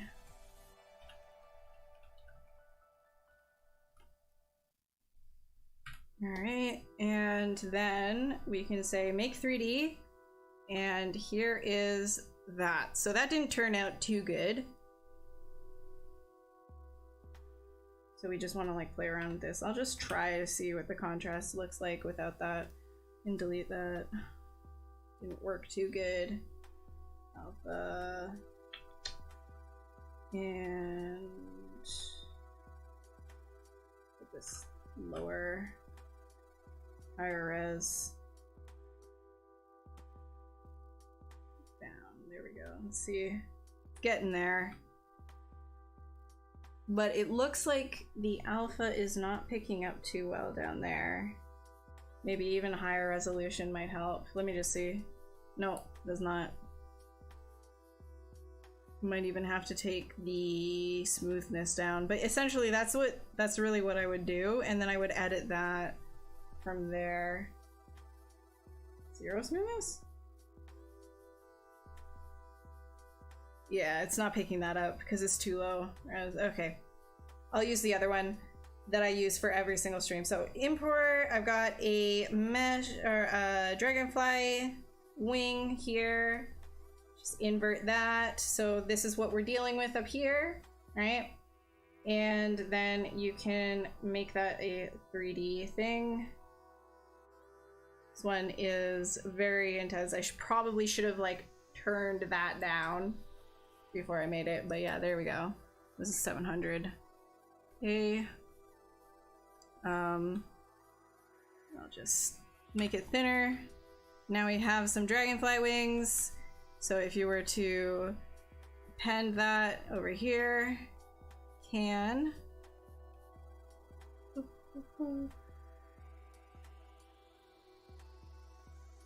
Right.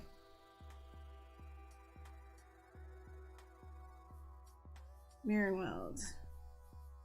Right, there we go.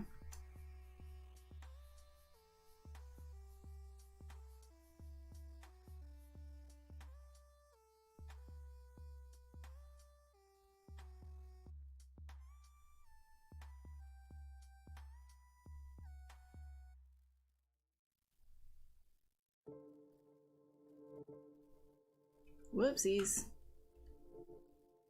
Oh yeah, I still have my alpha on. Alpha must be off. But yeah, there you go. That's how you could do that. And then obviously you want to adjust this afterwards, unless you're just like literally doing a dragonfly sculpt, in which case I but you want to like kind of create it, make it your own.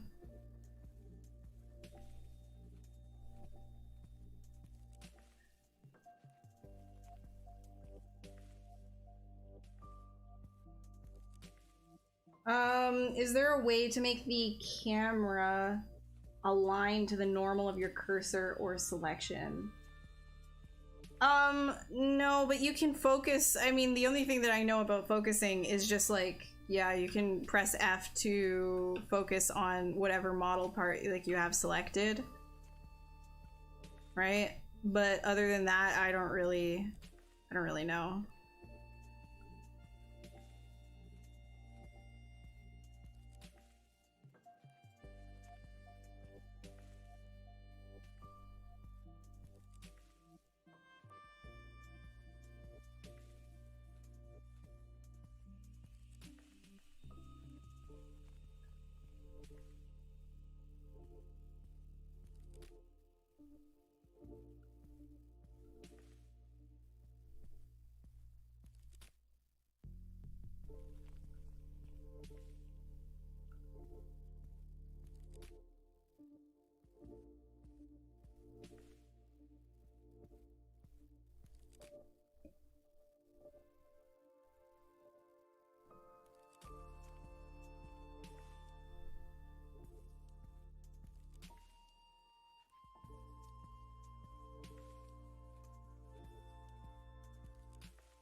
I'm gonna give him like legs.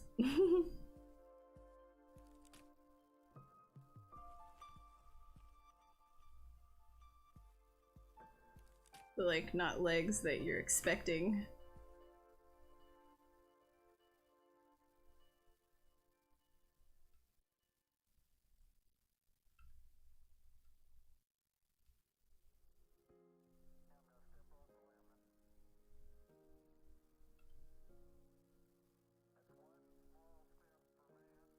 One small step for man, one giant leap for mankind.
Want to make this head bigger.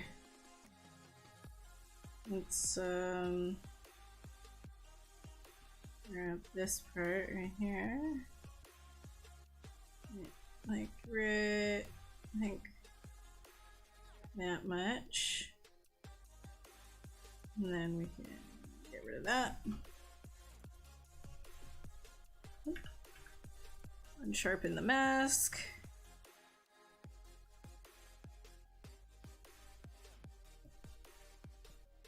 Oopsies. Grab, select rectangle. Down we go. These things. And big.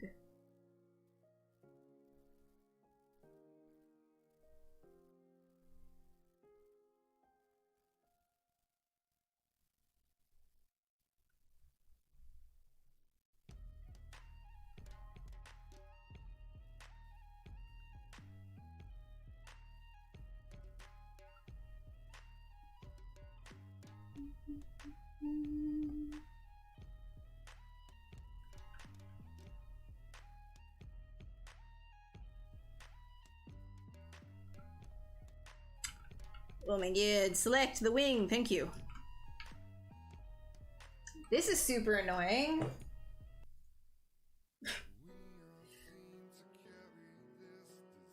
Every hour? Yeah, I'm gonna be getting up in 5 minutes and taking a break. Trust me, I still stretch my legs very frequently because I am terrified of blood clots. Horrified.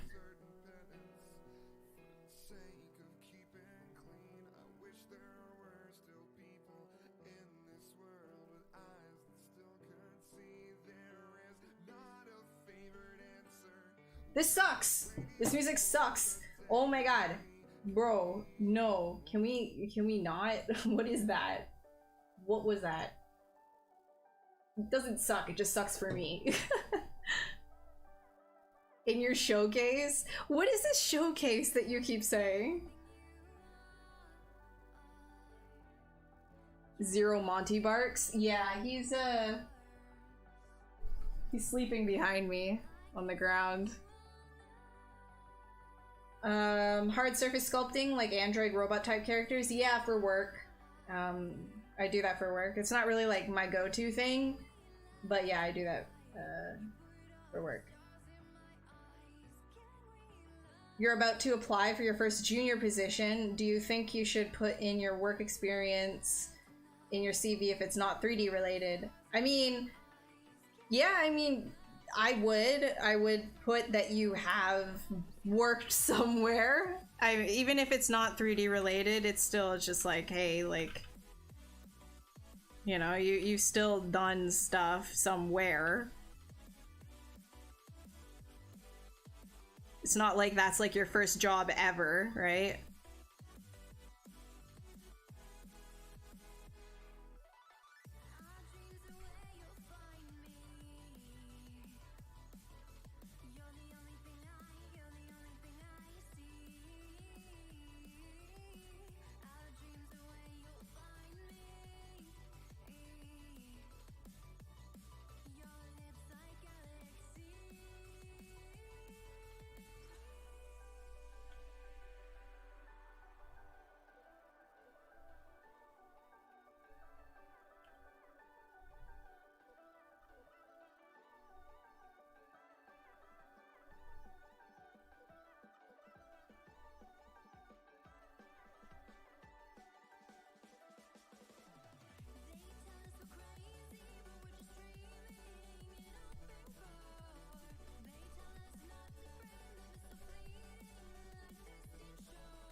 Sorry, I'm being a little quiet. I just wanted to like kind of get something in here for like full body because I've been doing lots of talking and not a lot of scoping. So, oh my god, my stomach just grumbled so loud. Bruh. What the hell? Oh my god, it's grumbling so loud. I don't know if you guys can hear my stomach right now. Holy.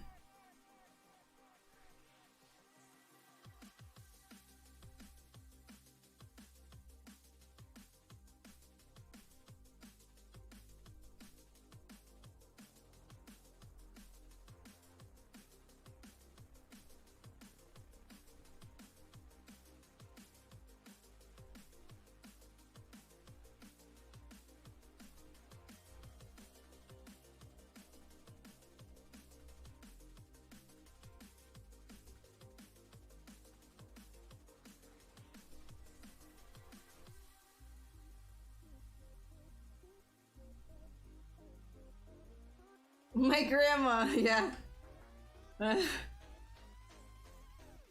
Oh, that's something that would be really nice. A grandma that wants to feed you constantly. About to, yeah, got that one. Hard surface sculpting, got that one. Thank you, meditation. Oh, just a figure of speech. Gosh, thank you, Frank. Leg training, yeah.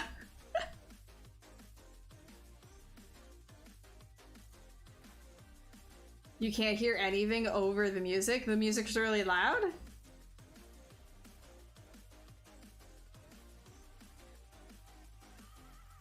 Is the music really loud? It doesn't, on my end, it doesn't look like it's loud at all. I might have been mumbling. If you couldn't hear me, it was probably because I was just like mumbling to myself. I do that sometimes.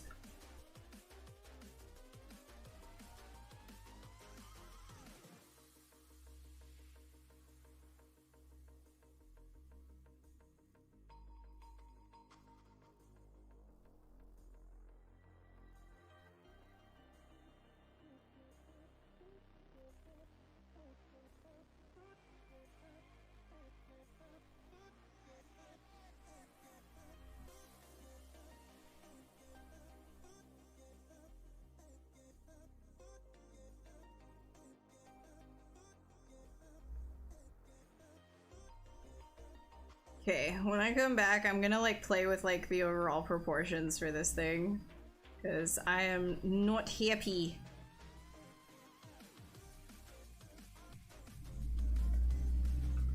Actually, I'm gonna do it really quick. I'm gonna do it really quick. And then I'll take a break.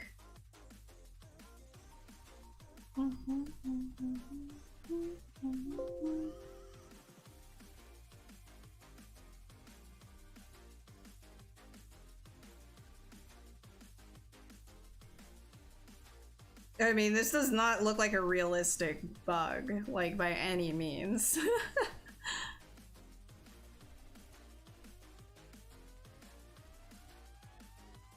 Any posture or overall health tips? You can't seem to sit for more than 1 hour without putting your legs up on the chair or some weird position. Dude, same here. I have to just like constantly remind myself to like switch around. Like I've got little like stickies that tell me, right? But even that, I'm starting to ignore them. So it's like, you just have to, I think the best thing that you can do is just do like strength exercises to naturally help your body stay upright. That's really it.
Yeah, it's very 5 head. Very 5 head.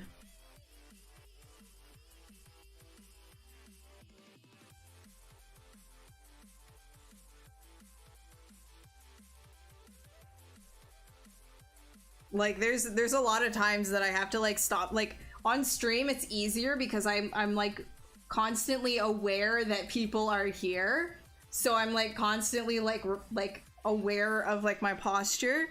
But when I just like start getting into the zone of things like on my own time, I start sitting like XQC in my chair. It's stupid. Like I'm like up here like I start like fucking goblin mode and stuff, and I'm like, oh, I wonder why my back is hurting. Oh, I wonder why I'm all like crinkly and stuff. Whoa. Yeah, you gotta be doing your strength training, practicing good posture outside of working on stuff. What's this playlist? This is from Pretzel Rocks.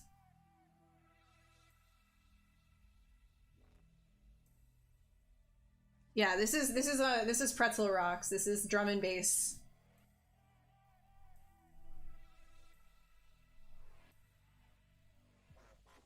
Yeah, I use my arm for like I'm using my keyboard with my left hand, my right hand stylus.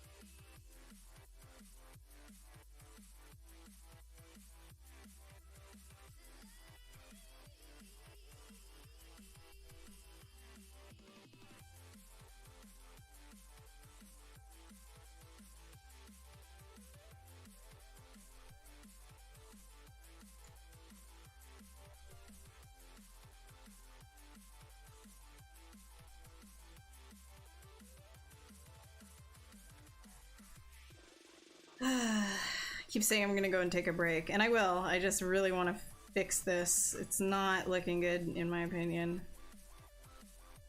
Like I gotta like grab this back area here and give it more oomph. Maybe even just kind of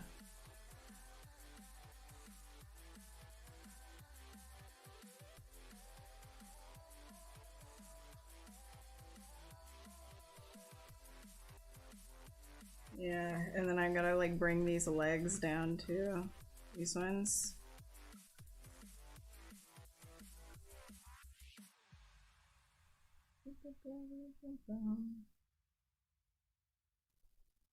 Not. I don't really like these. I'm being really honest here. Might redo them.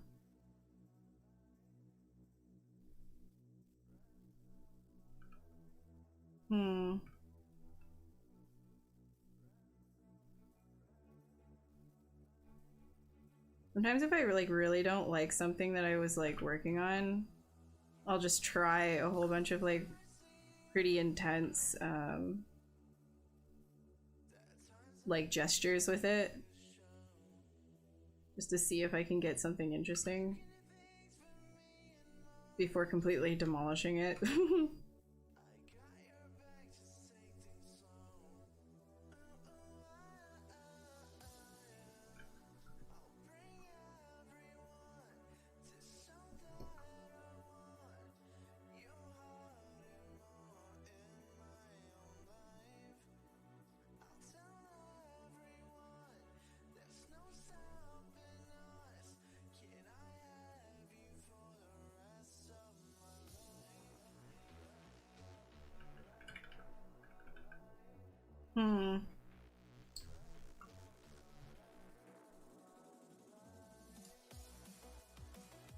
Yeah, these are not working. So I'm just gonna go back to T-pose, sub T, and I will delete those back legs and try something new.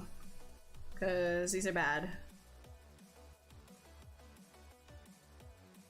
And sometimes that really is all that I do over and over and over again.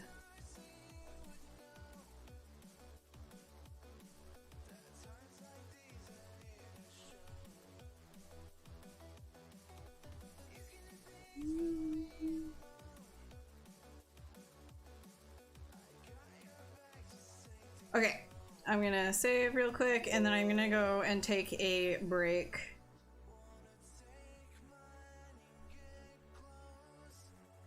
So I'll put this on the screen. This is Shift S to do this, or Control. Wait, Shift S.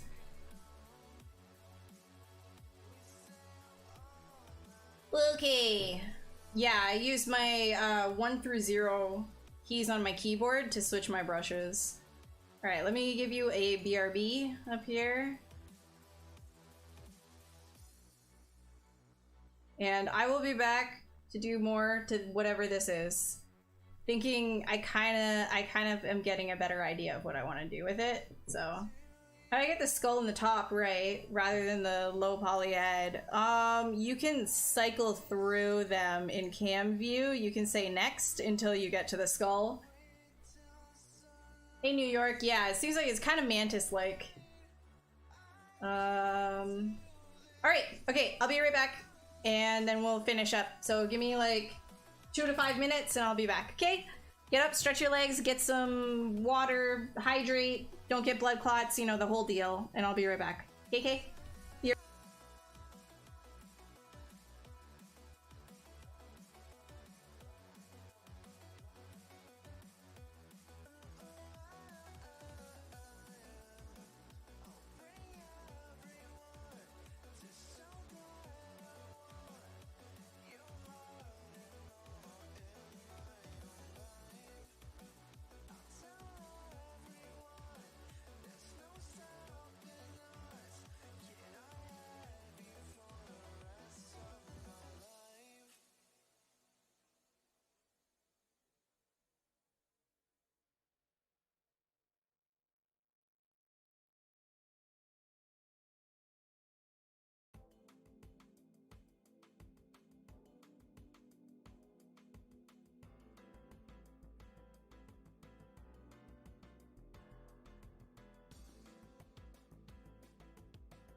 Oogie, hello.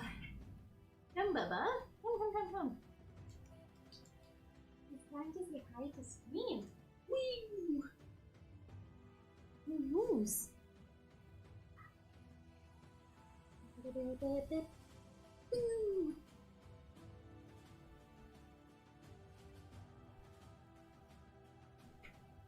There is a little boy here with us. Hello, little boyo.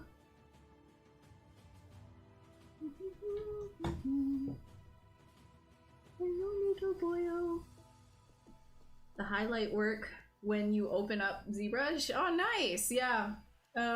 Is it the Monty one, or is it the Eye of Tomorrow? I don't know which one. No, the Eye of Tomorrow, they put it on their main website, which is really crazy.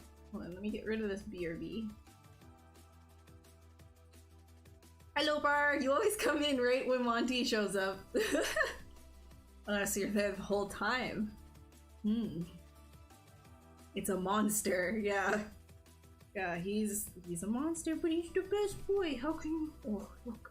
Oh, look at this, like, hug. Look at how good at hugging he is. You jealous. You jealous of me and my dog.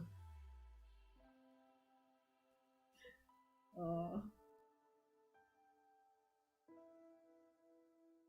You were referring to a support arm for the Wacom tablet to get it off the desk? Wait, for what? I didn't see your, Ooh, I missed your comment. Sorry. A coincidence? Probably not a coincidence, honestly. You probably have Monty sense. Can you ask a rather long and possible weird question? Is it related to sculpting, the industry, or anything art? If so, go for it. If not, why? No, and why? I know, he's a good boy. He loves just like becoming a potato sack and getting scratches. That is his existence. He's a beautiful boyo. He is a very beautiful boyo.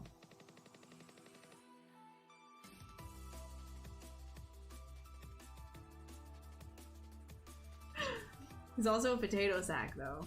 You can't see. Look at this.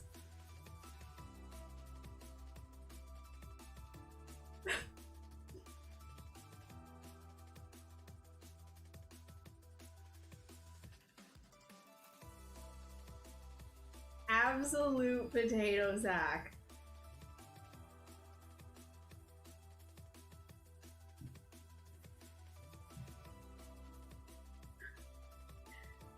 He's not tired. He just is like this. He's just like this. Anytime I pick him up, he just turns into like a sack. He's just like, I'm ready to be loved. Just scratch me and tell me that I'm the best. He just turns into this every single time. Every time. Bubba. Are you gonna sit up? There. Look. Look.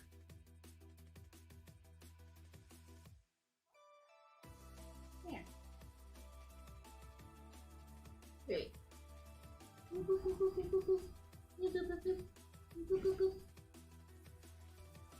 There we go. Now you get his butt.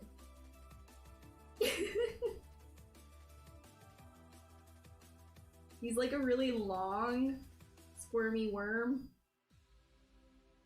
My favorite is watching him go downstairs because his butt does like this weird like spiral gyrate down the stairs. It's my favorite thing. He's a good boy. Alright. I will stop holding you and I will get back to work now. You can have a cookie though. You're fairly new to this stuff. You've been doing it for about 6 months now, and you sculpted stuff legit every day, and now that I've had a little pause, and when you get back to it, you feel like you can't do anything. Okay. Okay, so it's more of like a motivational thing, like a motivation question or whatever. you get, so a lot of artists will refer to that as like being rusty, right? Hold on.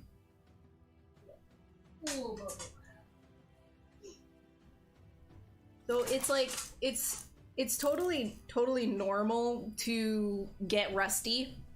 I get rusty too, but it's also important to take breaks.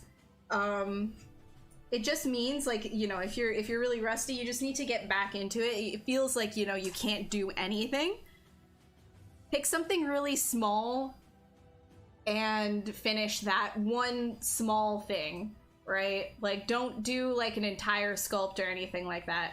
Just do something like really small and simple to give yourself a win, because you do need those positives. You do need to feel like you're doing something and completing it again. And so think about it like working out, right?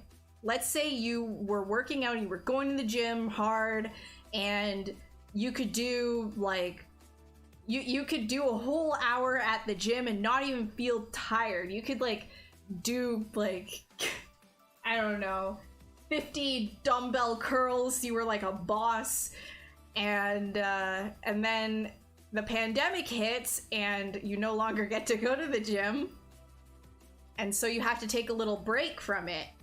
But then you get back, you still remember everything that you used to be able to do, but now you need to work at it again as if you're starting from scratch. So that's why you hear artists say return to the fundamentals if you're having, you know, a struggle or an issue or anything like that. It's the same thing as like working out in that way, is you just want to like start small, give yourself a little win, you know, like set goals for yourself to get back in the flow of it, and just know that you're, you know, doing art is working in a sense, not an actual muscle, but I like to call it like your design muscles, right? Like you got to flex your, like, you got to practice these skills. And so when you do take a break from it, it starts to go away, and you need to like remember how to do it again. So don't be discouraged. It's a normal thing. It happens to literally everyone. Just give yourself little projects here and there to get back into the flow of it, instead of discouraging yourself.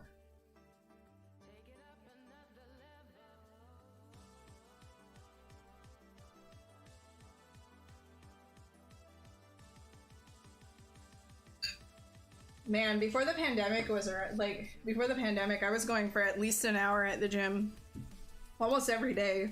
I really loved it. I loved it so much. You wouldn't be able to tell because of these noodles. Noodles! Yeah! Oh yeah. I'm glowing again because the sun went away. There we go.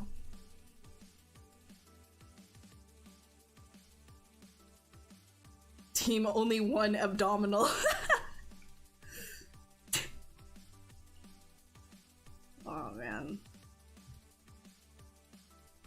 It sucks. I was doing so well. I gotta stop saying that and just start like doing it again. I'm being annoying. Back in my day.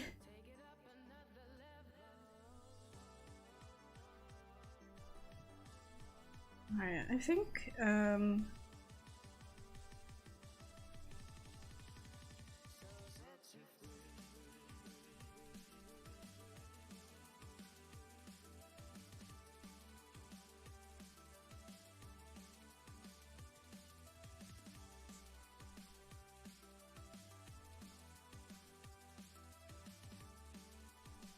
wondering if I want to do this.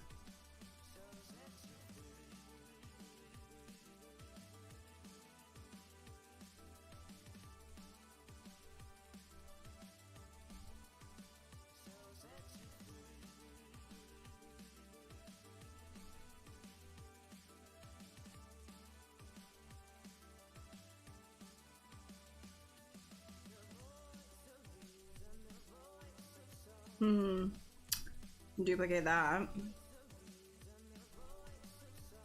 I don't think so. Bye. Trying to find shortcuts here. I should just really like play around with the overall shape of everything right now.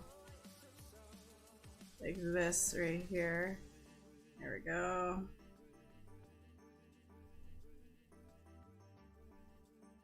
There we go. I'm gonna like smooth out some of the shapes here. Which would mean actually this top piece, it'll make it easier if I just kind of like split it off.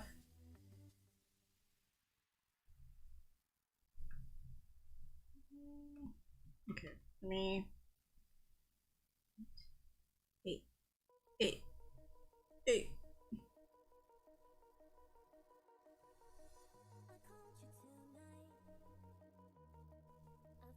Geet.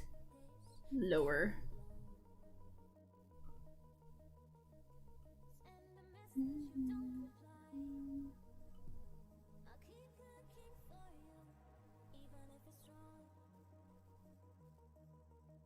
Back in my day, abs weren't invented yet. We just kind of pulled ourselves around.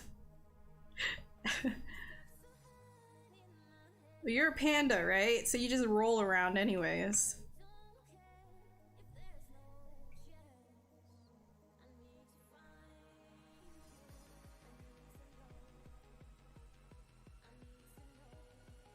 You use the wings after all? Nice! You guess you're doing your own thing? Looking forward to going back to the gym again too. It's been reopened for a while. You didn't want to go back until you've had it. Yeah, I'm waiting until at least like I have my second dose. Like I don't want to. I don't know. I don't want to get involved in that until I get my second shot.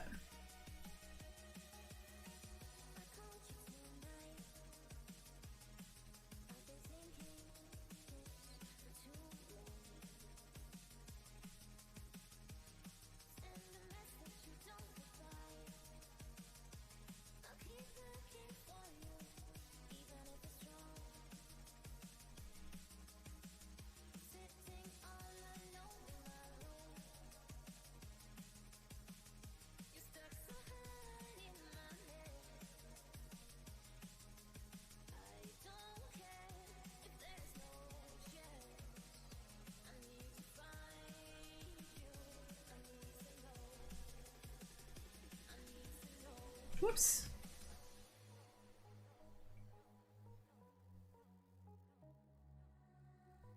Penguins are panda birds, or pandas are penguin bears?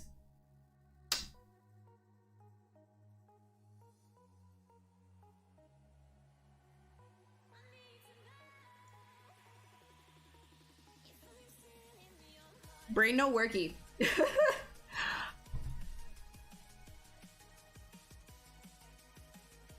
Yeah, exactly, animated. If you start doing something, it'll snowball. You just kind of like have to push yourself through a wall. Hey, Pepe! How's it going? Pandas are bearded penguins. So the 3 blobby body things, the floppy ears, arm and leg stubs, and the floof. Yeah, it's not like there's like any like muscles or anything underneath any of that. Nah. This time a little thinner legs, but it used to look like Schwarzenegger. I mean, like, I was just trying stuff, man. That's the whole thing, right? Like, you just try stuff, see if it sticks. If it doesn't, delete it. Nah, the head's actually the easiest part. That's why I challenged myself to do like entire bodies and stuff instead of just like sticking to just like the head bust, because I could just stick to the head bust and like only focus on that. But I like trying to do an entire gesture, keep it like loose and everything like that.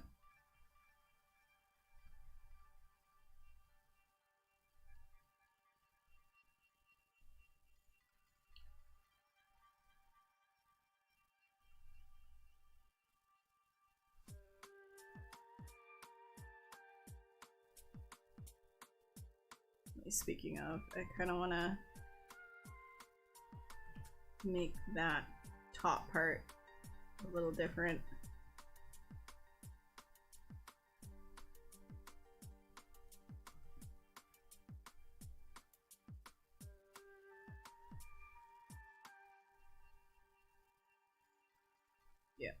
That's better.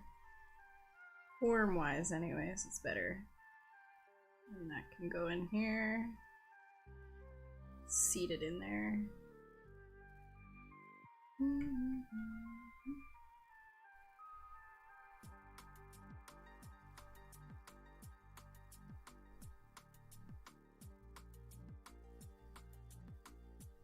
Okay, and then this one, I'm going to actually, I think I'm just gonna like, because for speed's sake, where's the doggo leg, just really quick. Whoa. Whoa. Whoa. Whoa, bro. Bruh.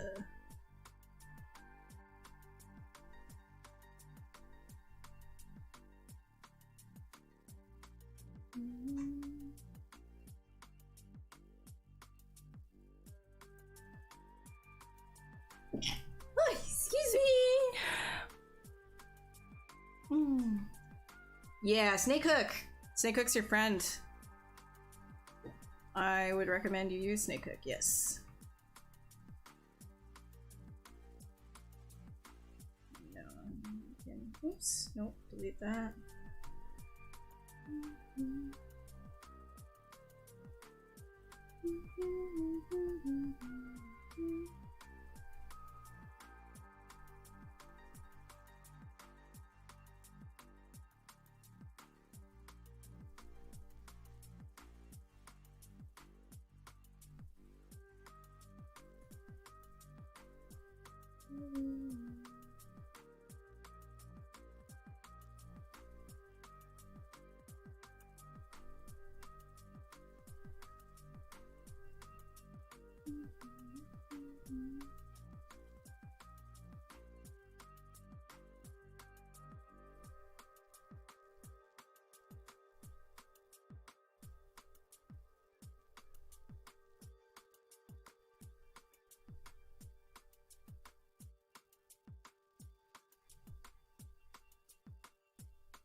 These are hind legs, so you gotta kind of get a little bit creative with it, but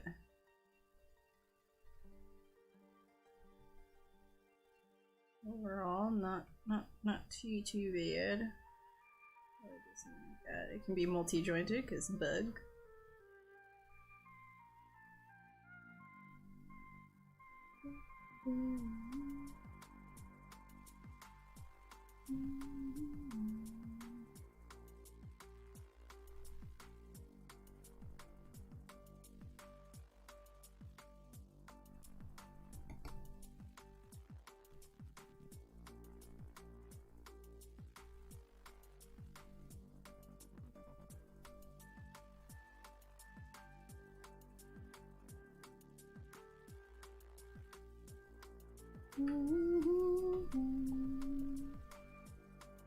A mantis core. A like the manticore, right? Manticore? Manticore? Is that how you say that?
Some attachments here.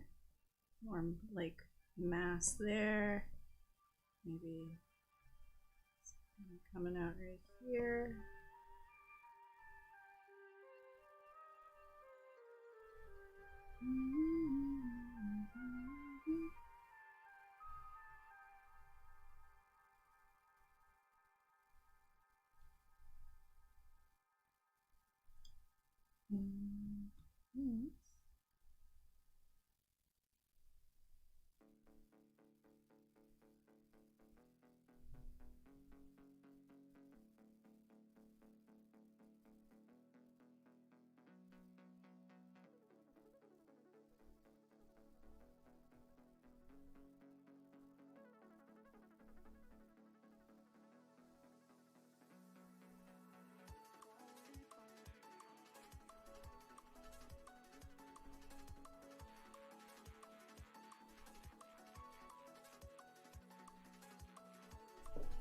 You've only read it, never heard it? Yeah, I know, it's weird. Like, I always think that I know how to pronounce things, and then I'm like, second guess, second guess.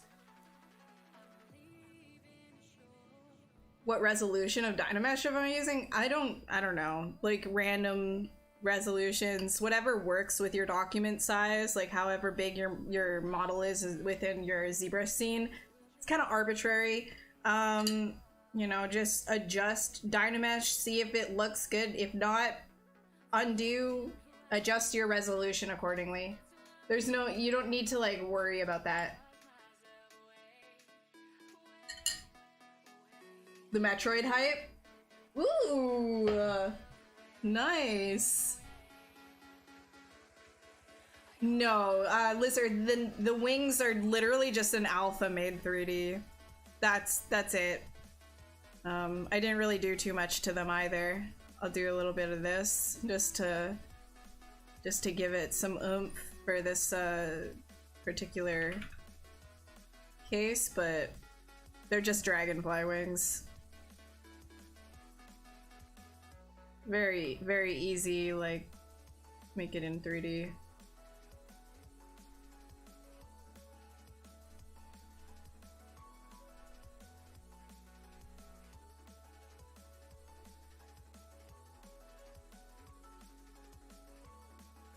Kinda actually wanna give it a little bit more.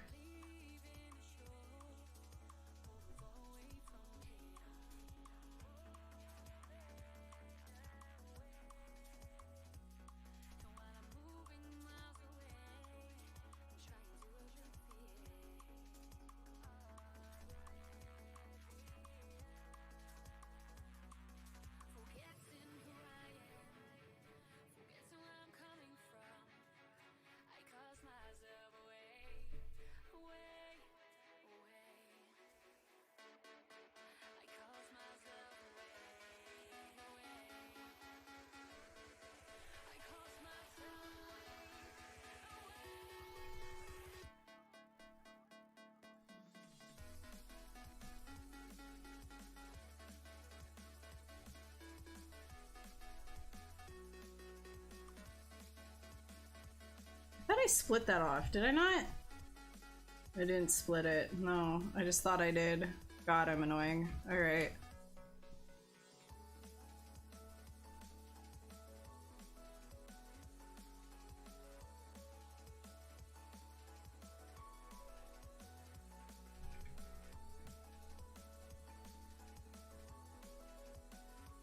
Maybe I can get that. There we go.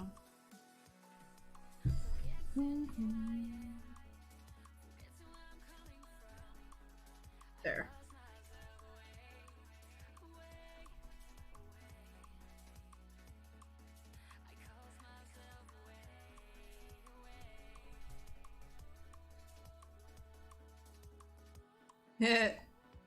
Its back looks like a uterus. Oh, I guess it's a she-bug.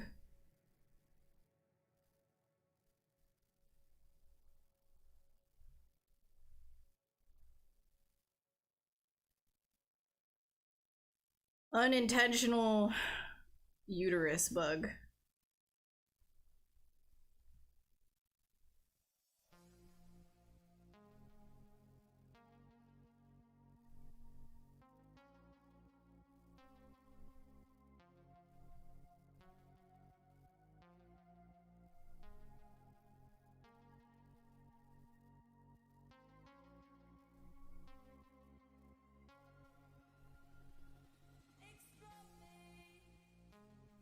Bum, bum, bum. Double down and put some ovaries.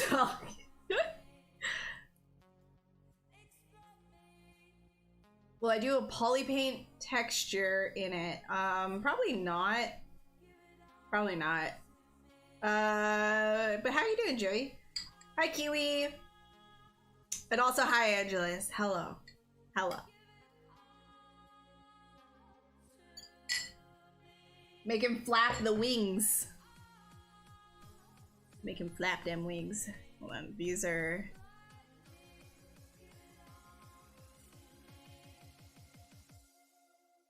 And I feel like this bit right here. You want him to flap his wings?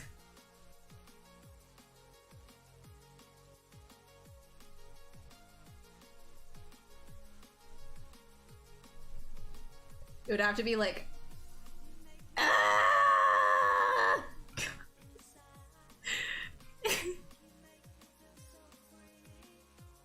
Hey Cleaver, how you doing? Welcome aboard. How to use the old gizmo? You can't seem to understand how to use it. The old one, or do you mean like this one? This one's like every other 3D platform, 3D software. Holding down Alt, you can move it around without affecting your model. Letting go will start to, you know, you start to move it around in 3D space. Obviously, this is on the Y-axis, X-axis, and then the blue is the Z-axis. These little cubes are scaling. This is overall scale. This would be scale in the Y, Z, or X-axis. Axes. The transpose. Okay, so if you want to get the transpose tool, get rid of the gizmo, and now you got this funky thing. This is what we used to use to move things around in ZBrush back before gizmo existed. Thank God for the gizmo.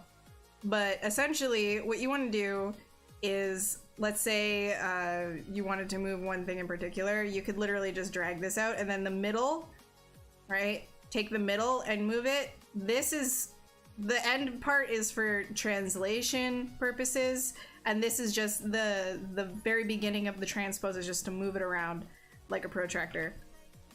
So if you want to move anything around, just do the middle of it. So you just drag out wherever, and then you can start moving it. There are more specific things that you can do, right? So it's good for accuracy if you wanted any of that. 3D printing people, I think, use this a lot. Back in my day, man, I just get older and older as like time goes on. No shit, I do. Oh my god, that was the dumbest thing I think I've said in a while. Whatever. Yeah, so that's the transpose tool. There's more specific things that you can do with it as well. I just I don't use it, so that's all you really need to know for like moving stuff though.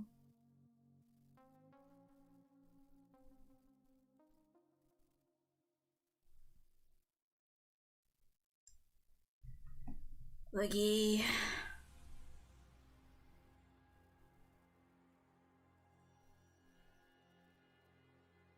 The transpose line. Whoop. Yeah, you don't have to use transpose. Like, goodness.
Transpose line looked more professional.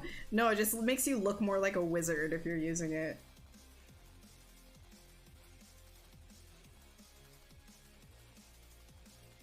And if you're going for that like wizard look, like people are, you want to baffle people when they look at what you're doing. You want to make them go like, yo, what the heck? Then get good at the transpose tool.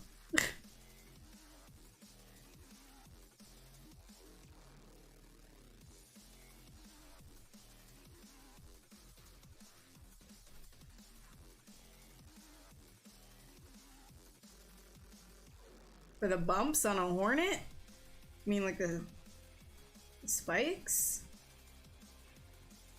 What part?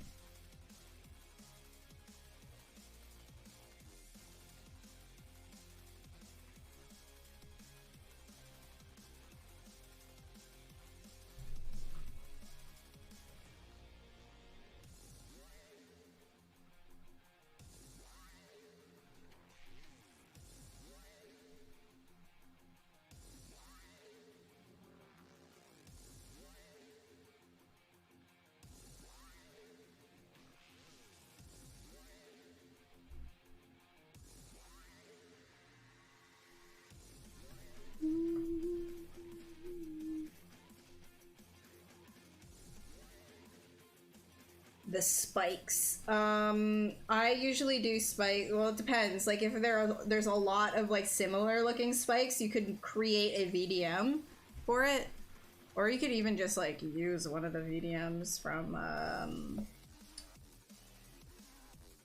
There's this thing called Chisel Creature. It's got a lot of like or maybe not Chisel Creature. Chisel Organic has like a lot of stuff that you could play around with,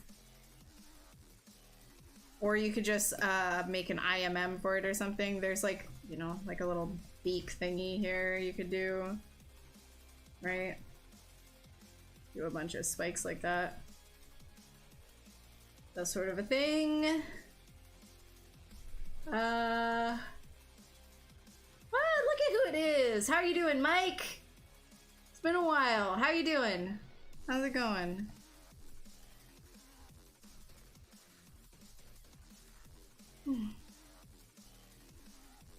Ugh, man.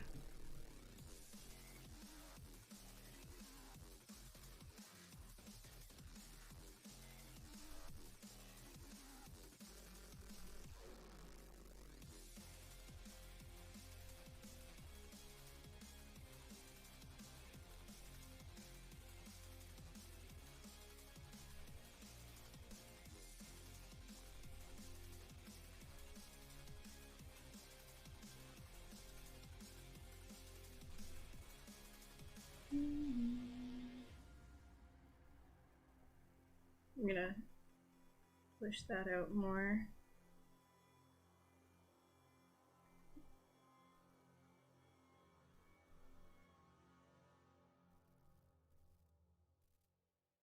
Yeah, I've been pretty good. Been busy, but you know.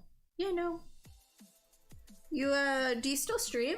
I haven't really been around like art Twitch that too much recently, but you do. What's your schedule?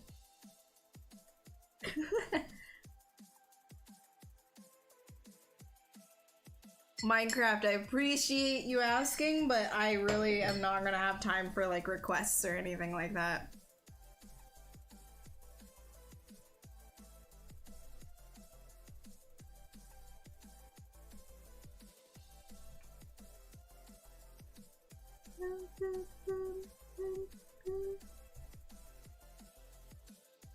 Yeah, sorry dude.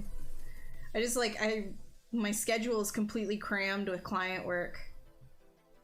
A character from Resident Evil Village, you can send you a video of the character design. Yeah, no. Sorry. Snake hook tool to make a hand. You can use a snake hook tool for literally anything that you need to like move things with. You're hot cold with it, depends on IRL shit. Dude, yeah, 100% understand that. It's not like a full-time thing. Well, you don't have a schedule. Hopefully at some point I'll catch you live then, because Your streams are your streams are hella chill, hella cool. Good working vibes.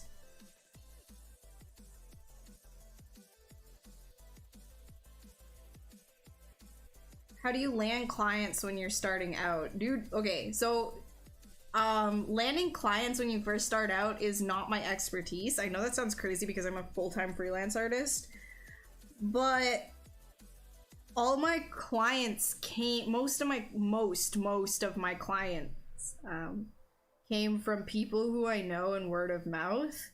So I got a job in the industry as a junior character artist on Barbie. This was at ARC, and I had worked on a couple of projects at that studio, and then the studio went under. 500 people that I was very social with, 500 people displaced all over the world, and kind of turned into, you know, people that I know who knew that I could do what I did are all over the place now. And so now I'm just kind of doing what I'm doing. So when it comes to like getting,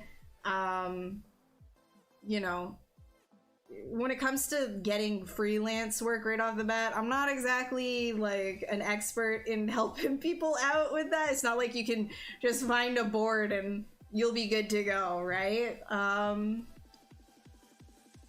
I'd say just, you know, network. I know that's like so like vague in general, but there's not really like a solid way of like doing this. It's you know, if you want to be a freelance artist, you have to treat it like entrepreneurship in a way. You're your own boss. You can't really like ask anyone for like the answer in order to get yourself clients or anything. You have to start thinking about what works for you and your brand and the service that you provide. You're a freelance artist, right? Like, so you're your own boss. Start thinking of it that way. I don't really know. Like, I really wish I could help more because I know how frustrating it is. And it's already really hard to get like a studio job. But that would be probably one of your best bets, is just get a just get, in quotes, just get a studio job. You know, get a studio job and be really social and friendly and do a really good job at that studio position. Meet as many people as you can, and just, you know, see how it rolls. That's how I have kind of been getting along with my life. Is just talk to people, communicate, say, hey, do you want something? I'm open, or they'll just come to you, right? Like that's just it. And also putting your stuff online as well opens it up, like, to people seeing that you can do something. Like if you don't have any clients and you're just always doing art and you're posting your art and you've got a specific style, people will start to come to you, right? Like people reach out to me for work for my specific style sometimes, right?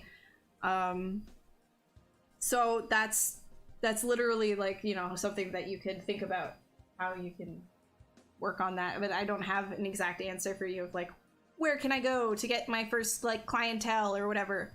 There's no board that'll give you that. There's no answer. The best thing to do is to get to know people, be friendly with them, show them that you can do good work.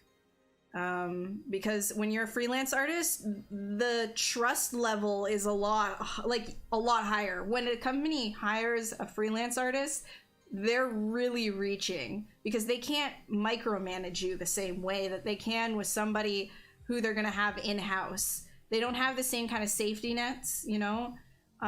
So if a studio says, I want you as a freelance artist, they're putting a lot of trust in you, and you have to show them that you can deliver and be reliable. One of the biggest things that I hear from my clients, studio, like directors, producers, etc., is that freelance artists aren't reliable. Like they'll just kind of like get something and then like not hit deadlines, or they won't understand what the director's talking about, or they'll miss like, you know, things. They'll just like work on their own schedule and like not really take it too seriously, which is like insane to me. Really treat it like you are your own boss. If you're running your own company, how would you do that? Would you do it with a nonchalant attitude? No, you want to be the best that you can be because you're competing against everyone else who will be hired in-house, right? That's just it. And when I say compete, I don't mean that in a negative way either, because you always want to work in this industry collaboratively with everyone. That's not what I mean by compete, but in order, like, I just mean to get, like, hired. Like, you're in the same pool as everybody that has the potential to get hired in-house, which is way more favorable, even in the pandemic. You know, people are still like, oh, but if you're closer, that's better because meetings and things, and it makes perfect sense, but, you know. I guess you could want to be the very best. No one ever was. Yeah, Pokemon. Gotta catch him now. Am I on ArtStation? Yeah, you can see all my BS right here. Yo, what's up, Luke? How are you doing? How's it going, guys? If you want some good solid streaming, Luke T is another one of the Pixologic streamers here on this channel. Go and follow.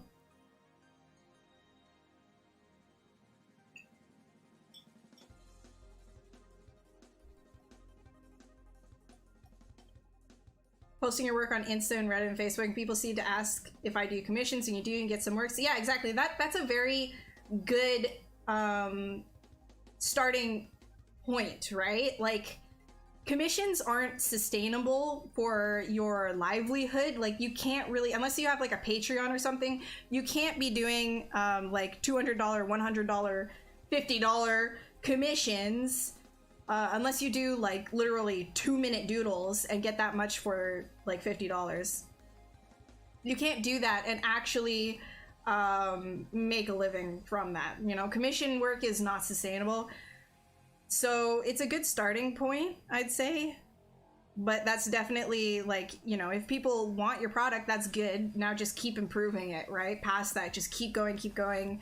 And one of these days, you know, it's one of those things, like, getting freelance work can be a lot of being in the right place at the right time. I mean, my entire career is based off of being in the right place at the right time. If I wasn't in the right place at the right time to get hired at ARC, to then be in the right place at the right time when it went under, to then get all of these freelance opportunities, I wouldn't be a freelance artist, right? So there's so much luck in getting industry, like, be it animation, film, or even games, all of it. There is a very large portion of it that is luck-based. There's so many reasons why a company wouldn't want you besides your skill level. Like I said, freelance work, right?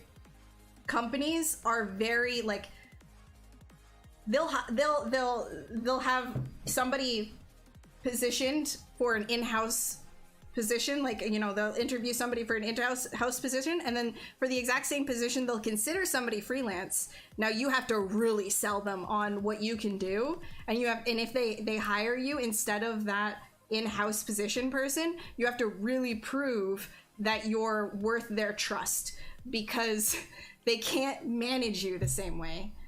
So that's a really big thing that a lot of people need to consider. Freelance isn't just this layback kind of, like, you know, you want to work on your own schedule and deliver things when it, you know, diva BS. Yeah, you have to be a little bit diva in terms of, like, you stick up for your own price points and things like that, right? People will often be like, ooh, you think you're worth that? Or like, whatever, okay? Whatever to that. Of course you are. Of course you're worth that much. It's your time. You're your own boss. But when it comes to proving yourself as an artist, you have to be a lot. You have to be on top of it to maintain those solid connections and prove to studios that they don't always have to go in-house. But if you're applying for something like a lead position or a senior position where you're doing a lot of managing, being remote is not exactly the most ideal thing, because you're going to be in a lot of meetings. I mean, you don't want to be, like, when everything starts to reopen and a lot of people do start going back to offices, you don't want to be in a position where you're at home doing Zoom calls with a whole bunch of people in the office. And the reason why I say that is not because it's not feasible or not possible, but it's because when you're in-house at a studio, there's a lot of talking that happens that isn't in meetings, right? And a lot of that can work against you if you're not there as well as a lead or a senior. So in those situations, I understand it, but as a freelance artist, you know, you're either doing like design work like me, I think, is where, you know, you'll have people doing outreach, or you're going to be doing like sort of like side characters and stuff like that, like things that they gotta just like pass off later down, you know, to retopologize and things. Figure out what works for you and treat yourself like you're your own boss. You're your own company. How do you want to run your company? Oh, nice. Randomly woke up. Dude, frig, it must be so early for you. Like 3 a.m. or something. My god. 2 a.m.? I mean, if you're... Just go back to sleep. Just go back to sleep, dude.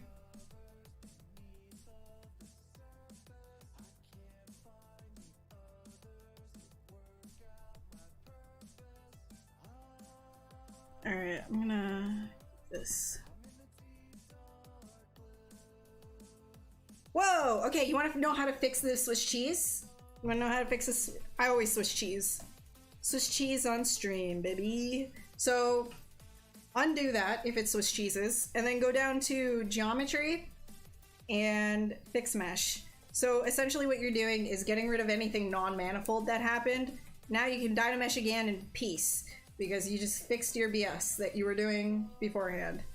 Now you have more to work with. Fantastic. Especially for me when I start getting all messy with it.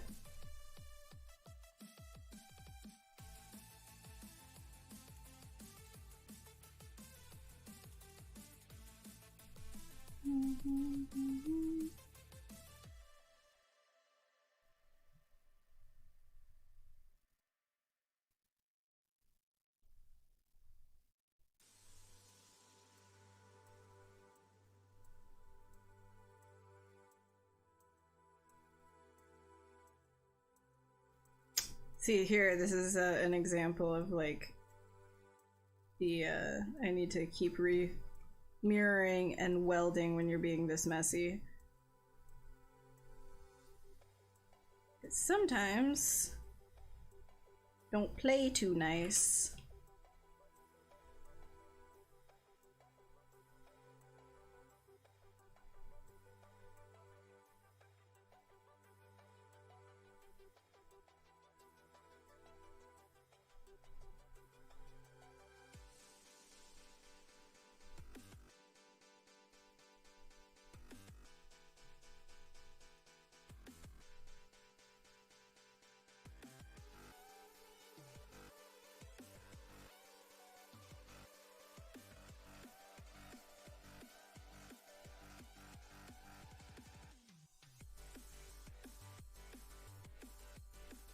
What tablet am I working on? 22 HD Cintiq.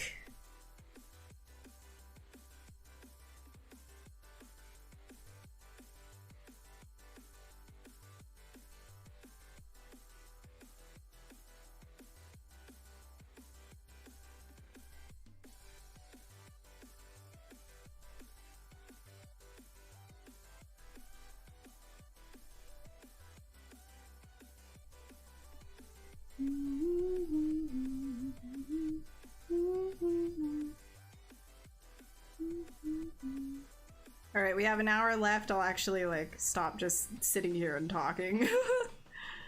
Unless somebody has like some crazy other question to ask me, I'll try and like just like work really fast. Oh man, I gotta get back to work right after this as well. Heebity heebity heebity heebity.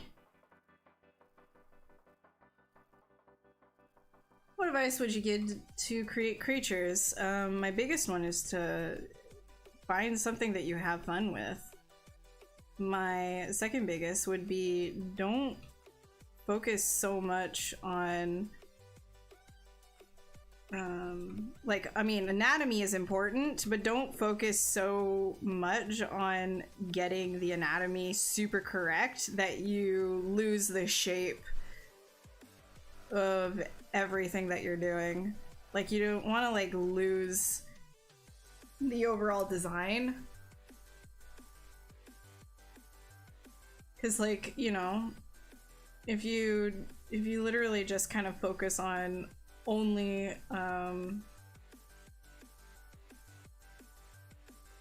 only copying a bunch of reference, a lot of the time you end up like losing the underlying forms that you want to create that make it really interesting in the first place.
We are artists, not medical professionals, I agree. Mm-hmm.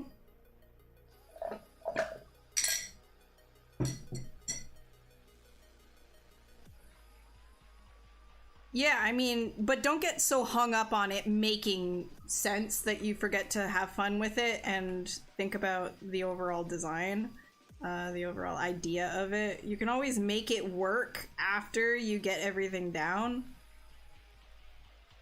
You get too hung up on it like making sense, you'll just get lost in the anatomy.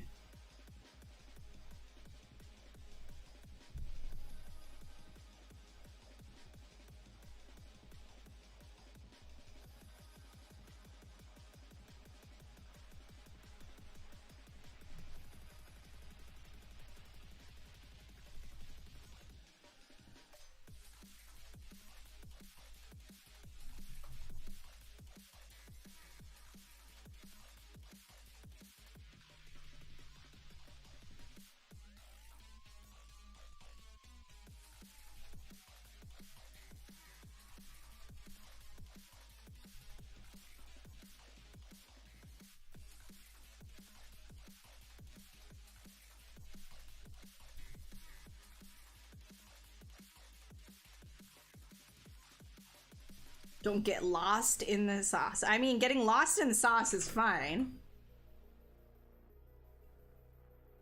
but not if you're learning how to like just be. I mean, it depends. It depends on context. I get lost in the sauce all the time. Lost in the sauce.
rare I glitched your name, dude.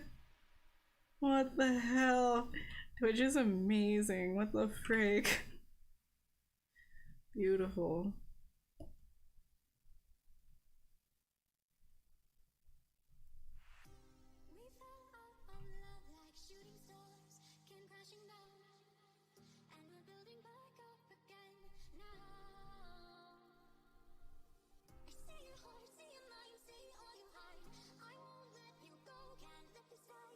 What's going on? Did I? Oh.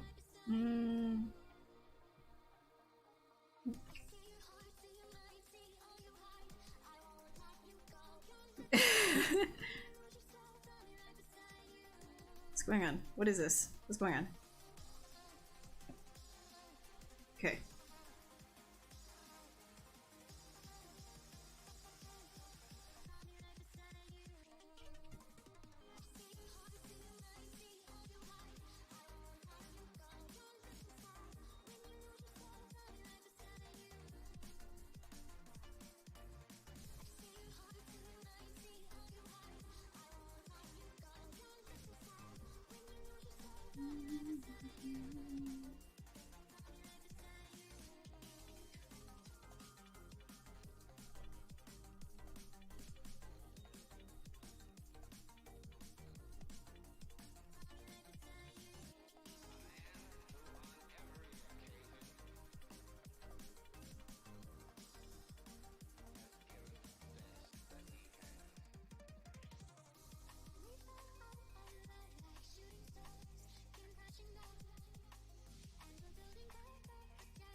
Her focus on sculpting is over 9,000. I'm still glancing over, but I'm trying to like get some stuff done before time's up because I've been talking a whole lot.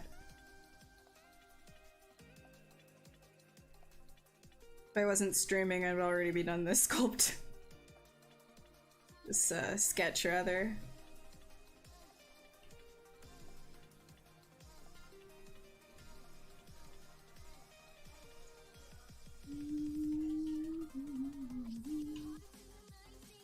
Poly paint, glossy eyes. Use like the material. Use like RGB. This one. Toy plastic or RGB levels.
I wonder how that trend started in music, like drum and bass and EDM of all kinds, like where they just use like old radio or old TV, people talking, like clips from that stuff.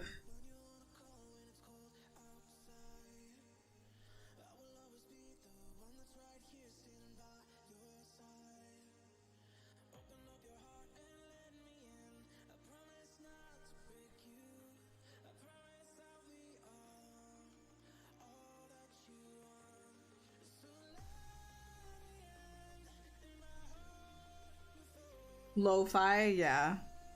Yeah, I just hear it everywhere now. I know it's not a new thing, I was just wondering where the heck that started.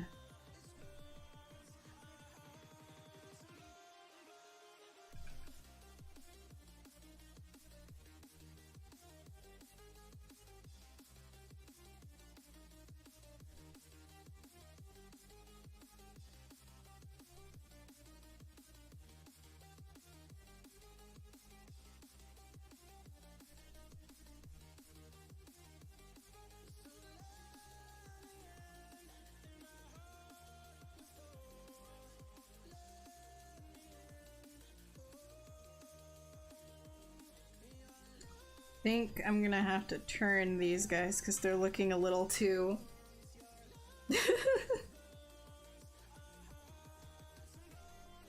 How many polygons can support in ZBrush? It depends on your machine. How much RAM do you have?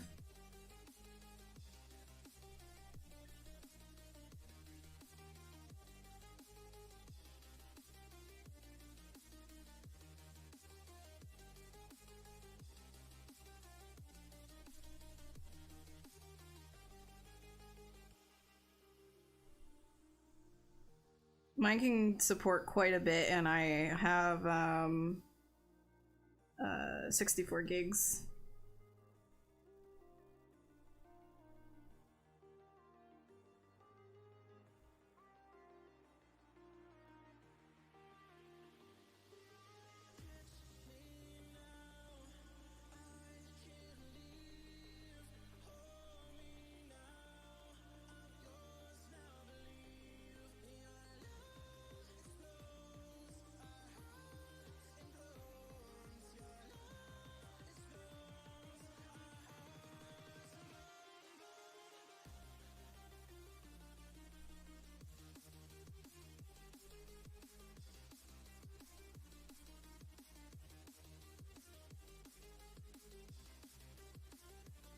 This looks like a week's worth of work? Nah, if you get like fast, it really isn't.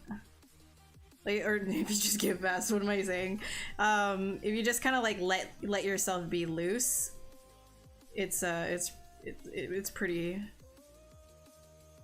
straightforward. It's very messy. Like, it's just a sketch.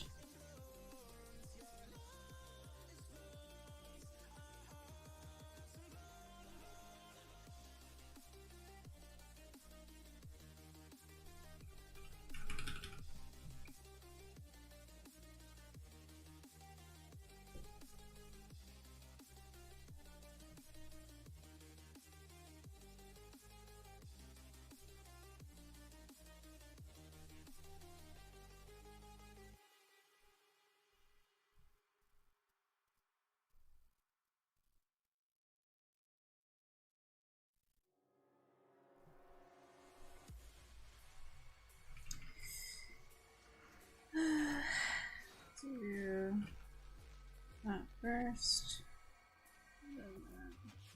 Eh.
Oh yeah.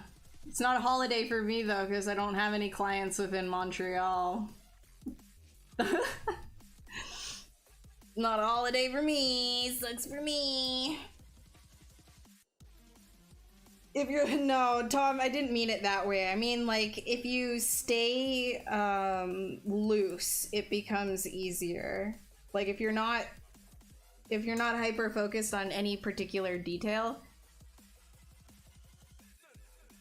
Yeah, so CPU and RAM. RAM and CPU are your bigger ones. Mostly RAM.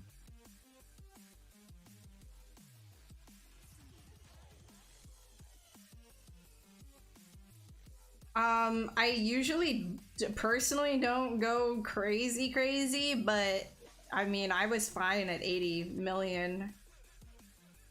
Do I do a video stream on your rendering method? I mean, yeah, I've done that before. I've done that on my own channel. ZRemesher can handle up to 8 million polygons, but with Sculptress and Dynamesh techniques, you can go well over. Yeah. Yeah, I mean, like, if you're Dynameshing and you've got a ton of subtools, your overall, like, your total poly count gets up pretty high. Yeah, it's still there. Store masks for it later. No, you can't do any of that. Unfortunately. Riz. I look so tired. Well, that's not very nice. I think it's just the way that I am. I always look tired. My being, my existence, I just always look tired. And I think there's something to say as well as, because even when I'm like really awake, people still say like, oh, you look really tired. But when I start smiling, I don't look tired anymore. I just have to smile a whole bunch, because if I smile, then I'm not tired looking. I think it's something to do with people wanting to see women smile more than they're not smiling. Not gonna happen here. I don't smile all the time. I'm not tired. I'm just not smiling for you.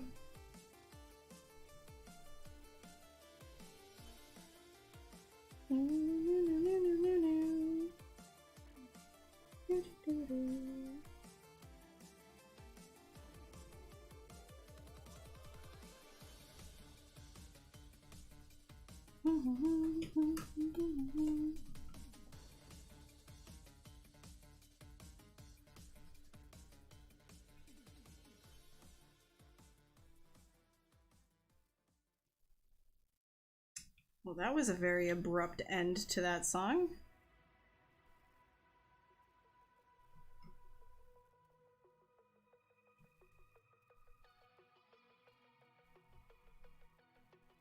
Really don't like these legs, man. I'm gonna have to do a little bit more work on them.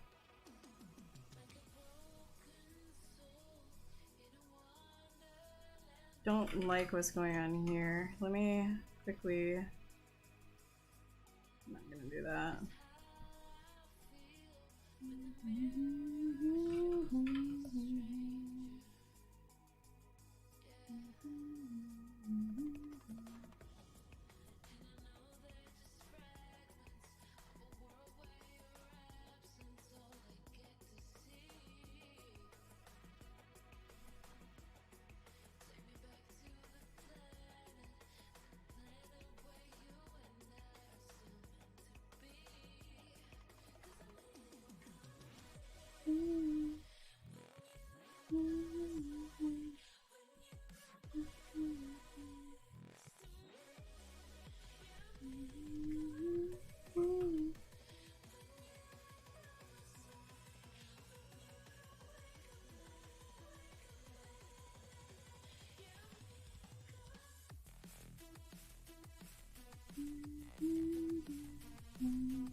Imagine I mean, bro, I can tell you all kinds of crazy stuff that I was told to do just because, like, I'm a girl. Saving masks for later, you can use polygroup masks sometimes. Yeah, actually, that's a good point. If you want to save a mask for later, a workaround, it's not exactly the same thing, but a workaround that you could do is polygroup the thing that it is that you want to mask, and then, I mean, it's not gonna respect the feathering, but what you can do is isolate it or mask the polygroup and then re-feather it out. So where do you get inspiration for these creatures? Like, literally, like, real life, just looking at real life things and then just making something from your imagination after seeing a whole bunch of, like, random creatures and stuff like that, like bugs, bug macros, deep sea creatures like fish. Do you think Mark will get any more training in the next season of Invincible? Oh my god, I think it'll get, I think, like, I don't want to say anything because I kind of know spoilers based on the comics, so I don't want to say anything. But he got trained pretty hard, didn't he? Can you explain real quick how you did the rings? Alpha, make 3D. Right here.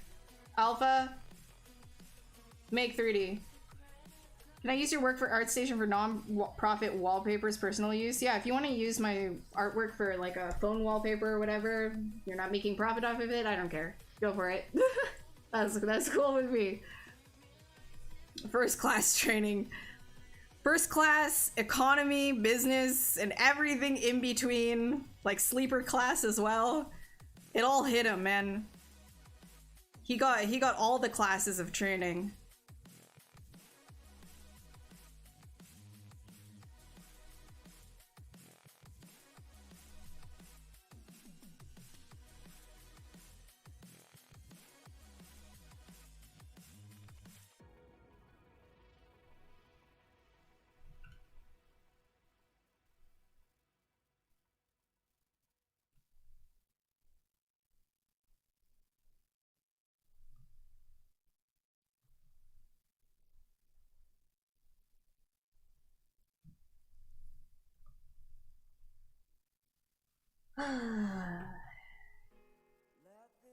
Would that be Express? I think he got some. Yeah, I think you're right. It would be. He definitely got Express training.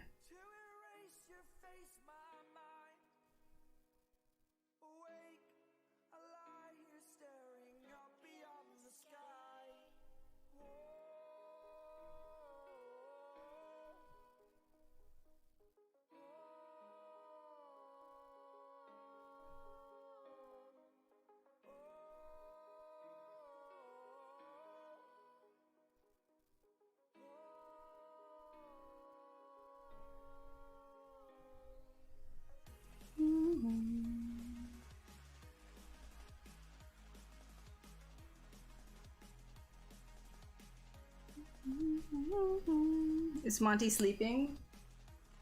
Yeah. He's behind me on the floor sleeping.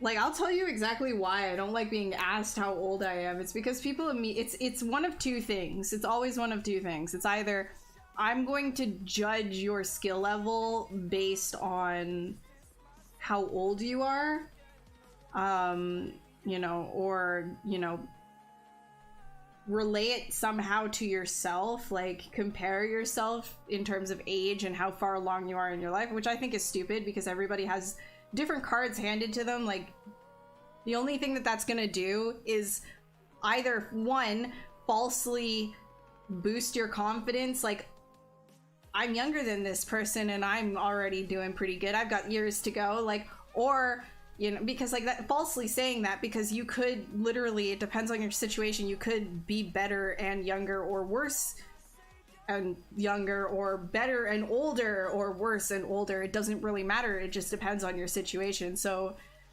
that I think is completely stupid, which is why I don't really like the age question in that regard. The other one has to do with the constant sexualization that is men on the internet.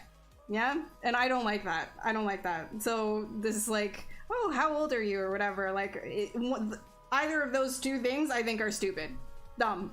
It doesn't matter. It does not matter how old I am. It does not matter how old you are. Are you doing art? Do you like it? Do it. That's it. Stop it. Stop it. No discussion. Stop it. Okay? Life is way too short. You only live one time, and then it's blackness forever. Darkness, no experience, done. Just enjoy it. If you like doing art, do it. I don't care how old you are. But stop it. Are gloves hard to sculpt? I would say actually no. Gloves are not hard to sculpt if you know how to sculpt hands. That's really it.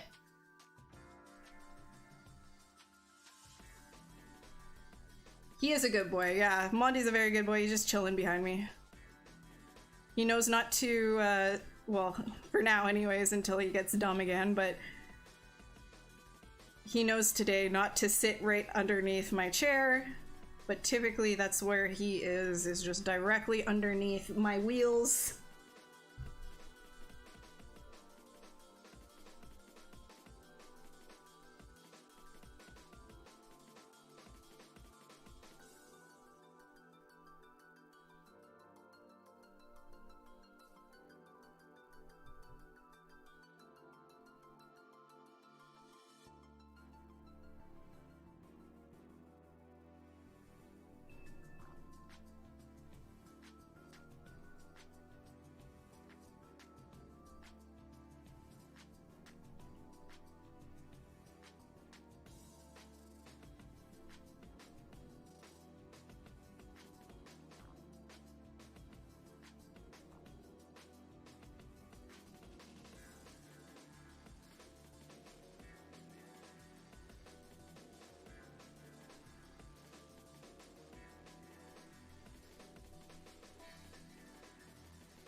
I don't sell my 3D models, no.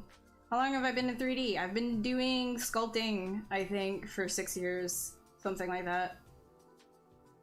Do you play with squeaky toys? Yeah, I just take them away during stream. He probably wouldn't while I'm streaming, but just in case. Like, I don't want you guys constantly hearing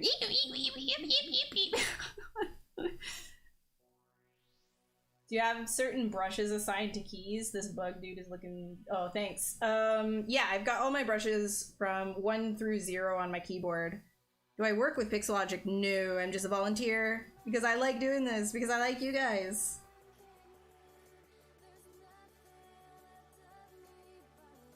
Do I still on live? I mean, I'm live right now.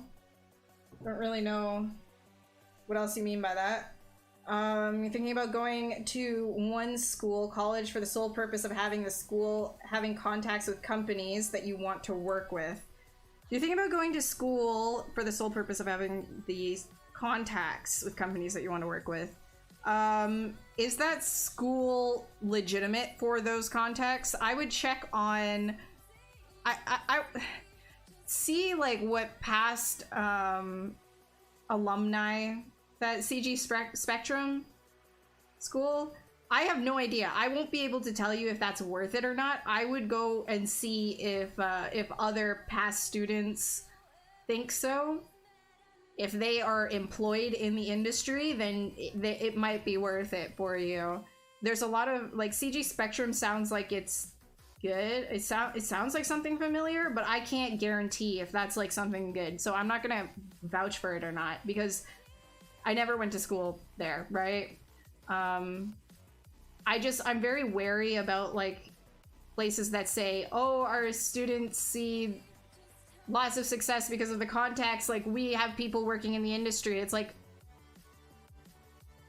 some places just kind of name drop for the sake of name dropping, and they don't really offer good programs or teaching or anything like that. Some places are kind of scammy when it comes to schools, so you just have to be very just do a lot of research on it before you're like, yes, this, like, go and see if there's any testimonials, not paid by, like, bot testimonials either, you know what I mean? You know, if you know, you know. Like, look to see, like, there's a good website. The Rookies has a bunch of colleges and universities that they've approved for being pretty good, up-to-date places to go to school for learning, but I'm not 100% sure about something like CG Spectrum. Yeah, you know exactly what I'm talking about. Yeah, very scammy places. People are just, if there's money to be made, people are gonna try and steal it from you in that section. It's just the way that it is. You always have to be really careful. Let me just see. CG Spectrum, online courses. Yeah, I can't vouch for this. Like, I don't really know. It sounds very familiar. It sounds like I know of it, but I can't guarantee. So I'm not gonna, yeah. When you first started using ZBrush, you watched my videos? Hey, I hope it's doing well for you. You're gonna come back and tell me, yeah, now I hate it. Now I hate using ZBrush.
A free exclusive spot on their character course and had to give all my details. Turns out they're just live streaming on YouTube to everyone, and the feedback isn't even official one-to-one. Oh my god. Oh my god. They're just posting and tagging their BS company on Twitter, and maybe they'll give you a dude. On Instagram, I'm constantly having to get people to take down my work because they're using it as promotion for their scam, like, character courses. Like, I never went to school with you. Like, why are you using my artwork? What the hell? I don't teach for you. What are you doing? It's insane. So, like, if you see popular people's, like, artwork just, like, around the internet or whatever as, like, a course promo, look into it, because a lot of the time, like, it's scammy. Paid exercises to recommend to practice the modeling of first stages of... What exercises do you recommend to practice modeling of first stages of learning? First stages of learning, honestly, like, pick something that you really enjoy doing. A lot of people really like doing skulls, and skulls are a great way to start jumping into anatomy, start jumping into sculpting. Because it's kind of it's a fun thing that a lot of people like sculpting skulls, right? Like it's just sort of like, oh yeah, that's pretty badass, right? So if you do skulls, you're learning anatomy, you're learning forms, and you're also learning the tools within a very contained, like you're just doing a skull, right? So skulls are pretty good for that. Modeling, I would say if you want to go through the whole pipeline of like from start to finished asset, I would say do it with like a crate or a barrel, you know, one of those, like you'd find it on a ship somewhere. Make, you know, something simple, a simple prop, and try and model that accurately in your program of choice all the way down to finished and textured, right? Yeah, exactly. You'll have some sweet skulls. I mean, like if you're actually actively learning the anatomy and you're not just BSing it from imagination, yeah, you're gonna have some pretty cool skulls at the end of it. Like there's a couple of drills that I like. Again, drills might not be for you, right? That's okay, but I do recommend you try to do some of them because the fundamentals are really important. But if you're just doing that and only that, it can be very like taxing, especially if you are an artist. So an interesting drill that I heard of, Has might have been the one that suggested it. I'm not 100% sure. Maybe a lot of people do. Do one skull study every day for 30 days in a row, and then compare your first with your last and see how far you've gotten. And if you haven't improved, then you really do know that you need to fix the way that you're analyzing your references and looking at the world, because you're not doing it right if in those 30 days you're not really good at doing skulls.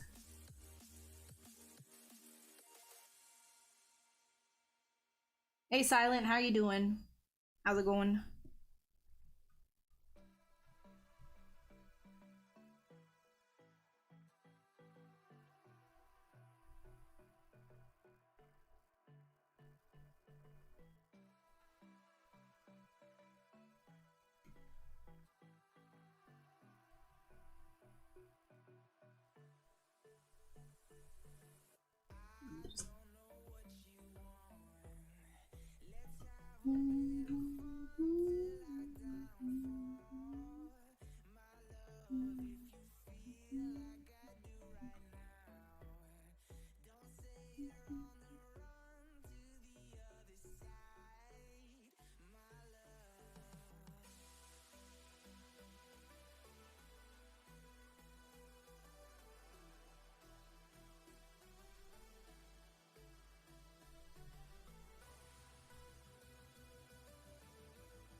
Oh no, this is not a trypophobia scopes.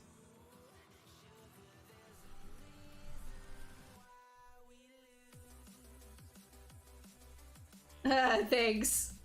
Thanks, Silent. I appreciate it.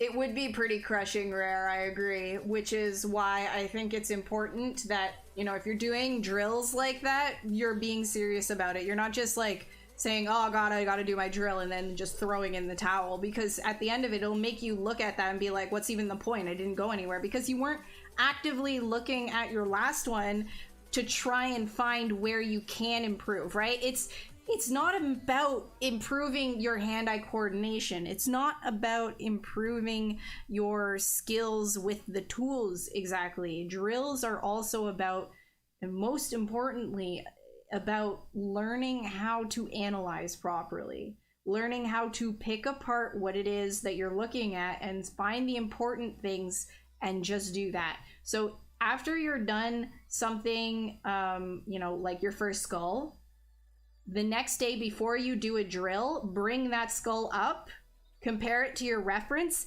and really try to spot the difference, okay? Spot the difference. Play that game with yourself. What is different between the two? What can I improve on? List 3 things, even 2 things. There's got to be at least something that you're finding and improving upon in your next one. And then finish the second day, come back on the third day, bring up the second day sculpt, compare it with your reference.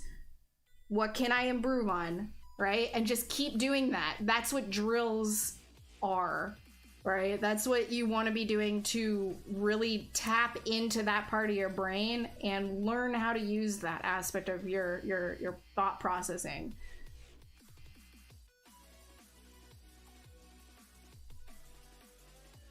You got a new modeling gig and you start Monday? Hell yes, CT.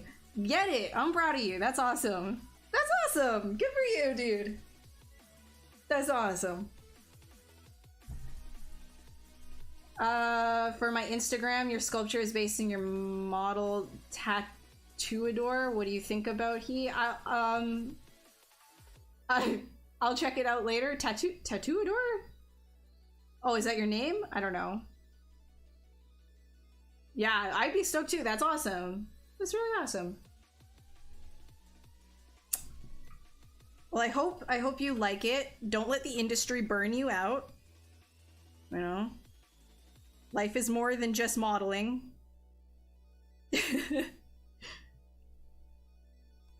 Good luck, have fun.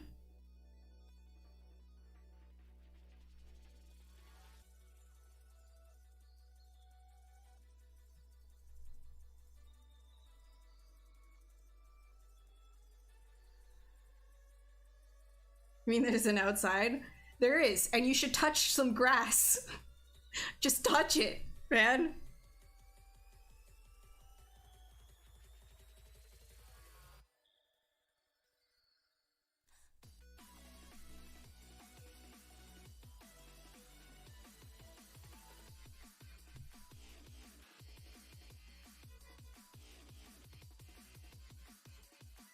After playing ZBrush, you went to work for Mattel.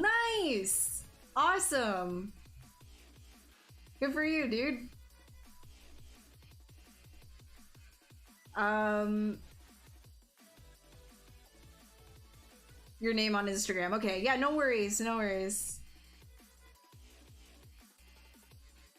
Most of the modelers here have to branch out into user interface roles, so I'm doing sim modeling with UI, UX design. Interesting. User interface. You're doing simulation modeling. Interesting. That's an interesting role.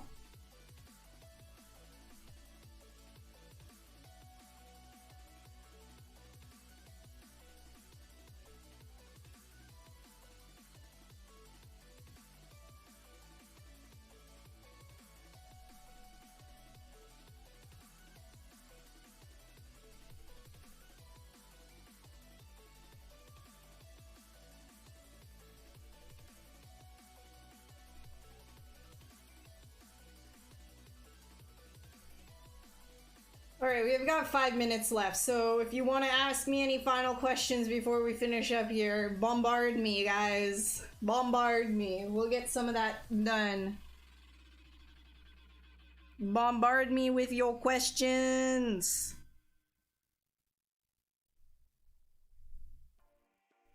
Question on the wings. That is alpha. We're doing rapid fires here. So questions and answers, rapid fire. Alpha. Make 3D right here. Yeah.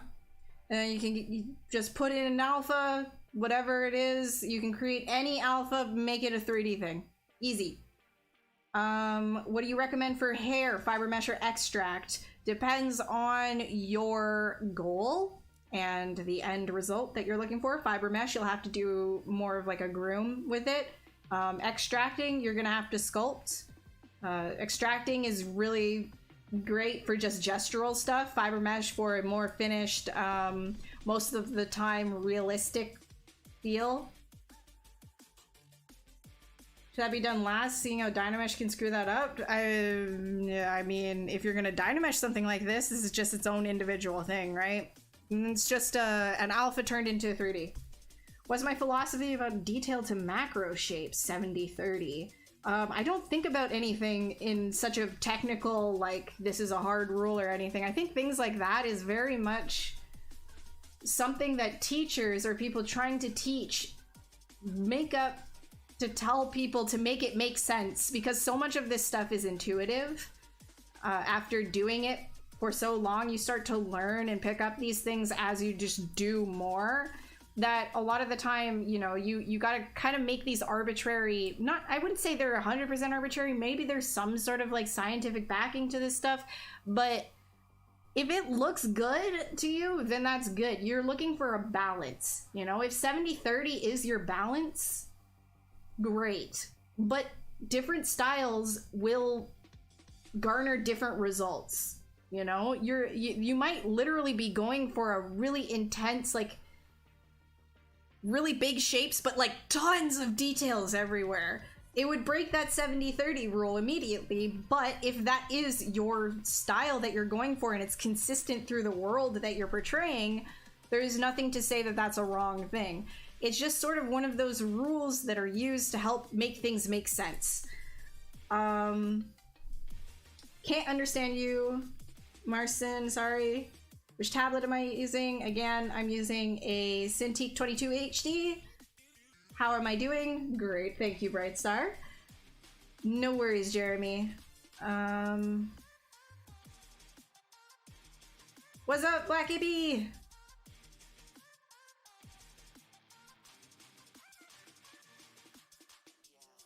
You recommend not using Dynamesh right away, you get better results. That's my personal workflow. It really depends on you. If you like this workflow of like being really messy when you're sketching, then don't Dynamesh right away. Just wait until you've got all of your big shapes and then Dynamesh. 10 seconds! Bombard me with your questions, man. I've got 2 more minutes. Time is over? Oh, okay. We got time is over then. All right, I did the rapid fire.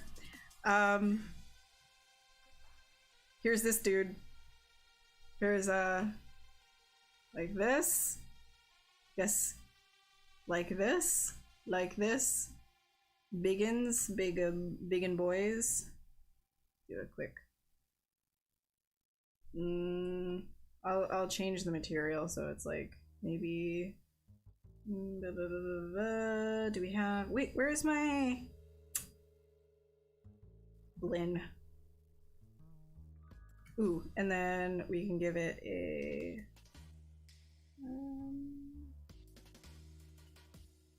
just real quick so it doesn't look so bleh. It's kind of a bleh state, isn't it?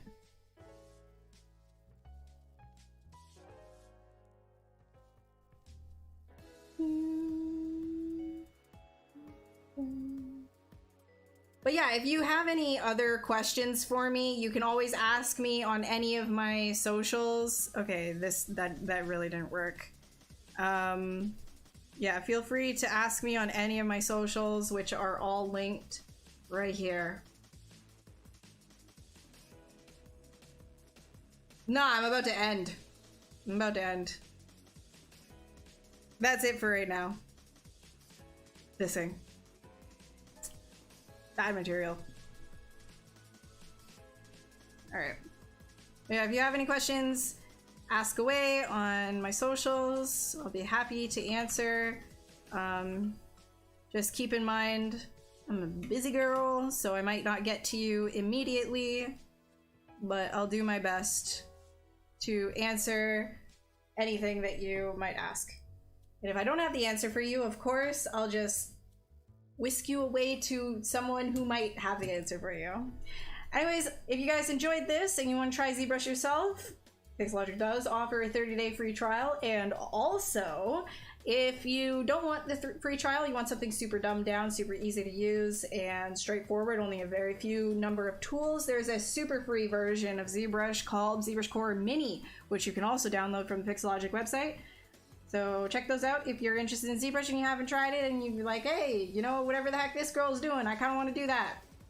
Pixologic.com, you'll figure it out. And yeah, any of my stuff right here. I probably won't be live next week, but the week after, maybe, we'll see. I announce if I am going to be live on all of these. So I'm sorry, I'm hyper busy, so it won't be anytime soon. I love you guys. Okay, bye-bye. Didn't actually kiss because that's weird. Peace.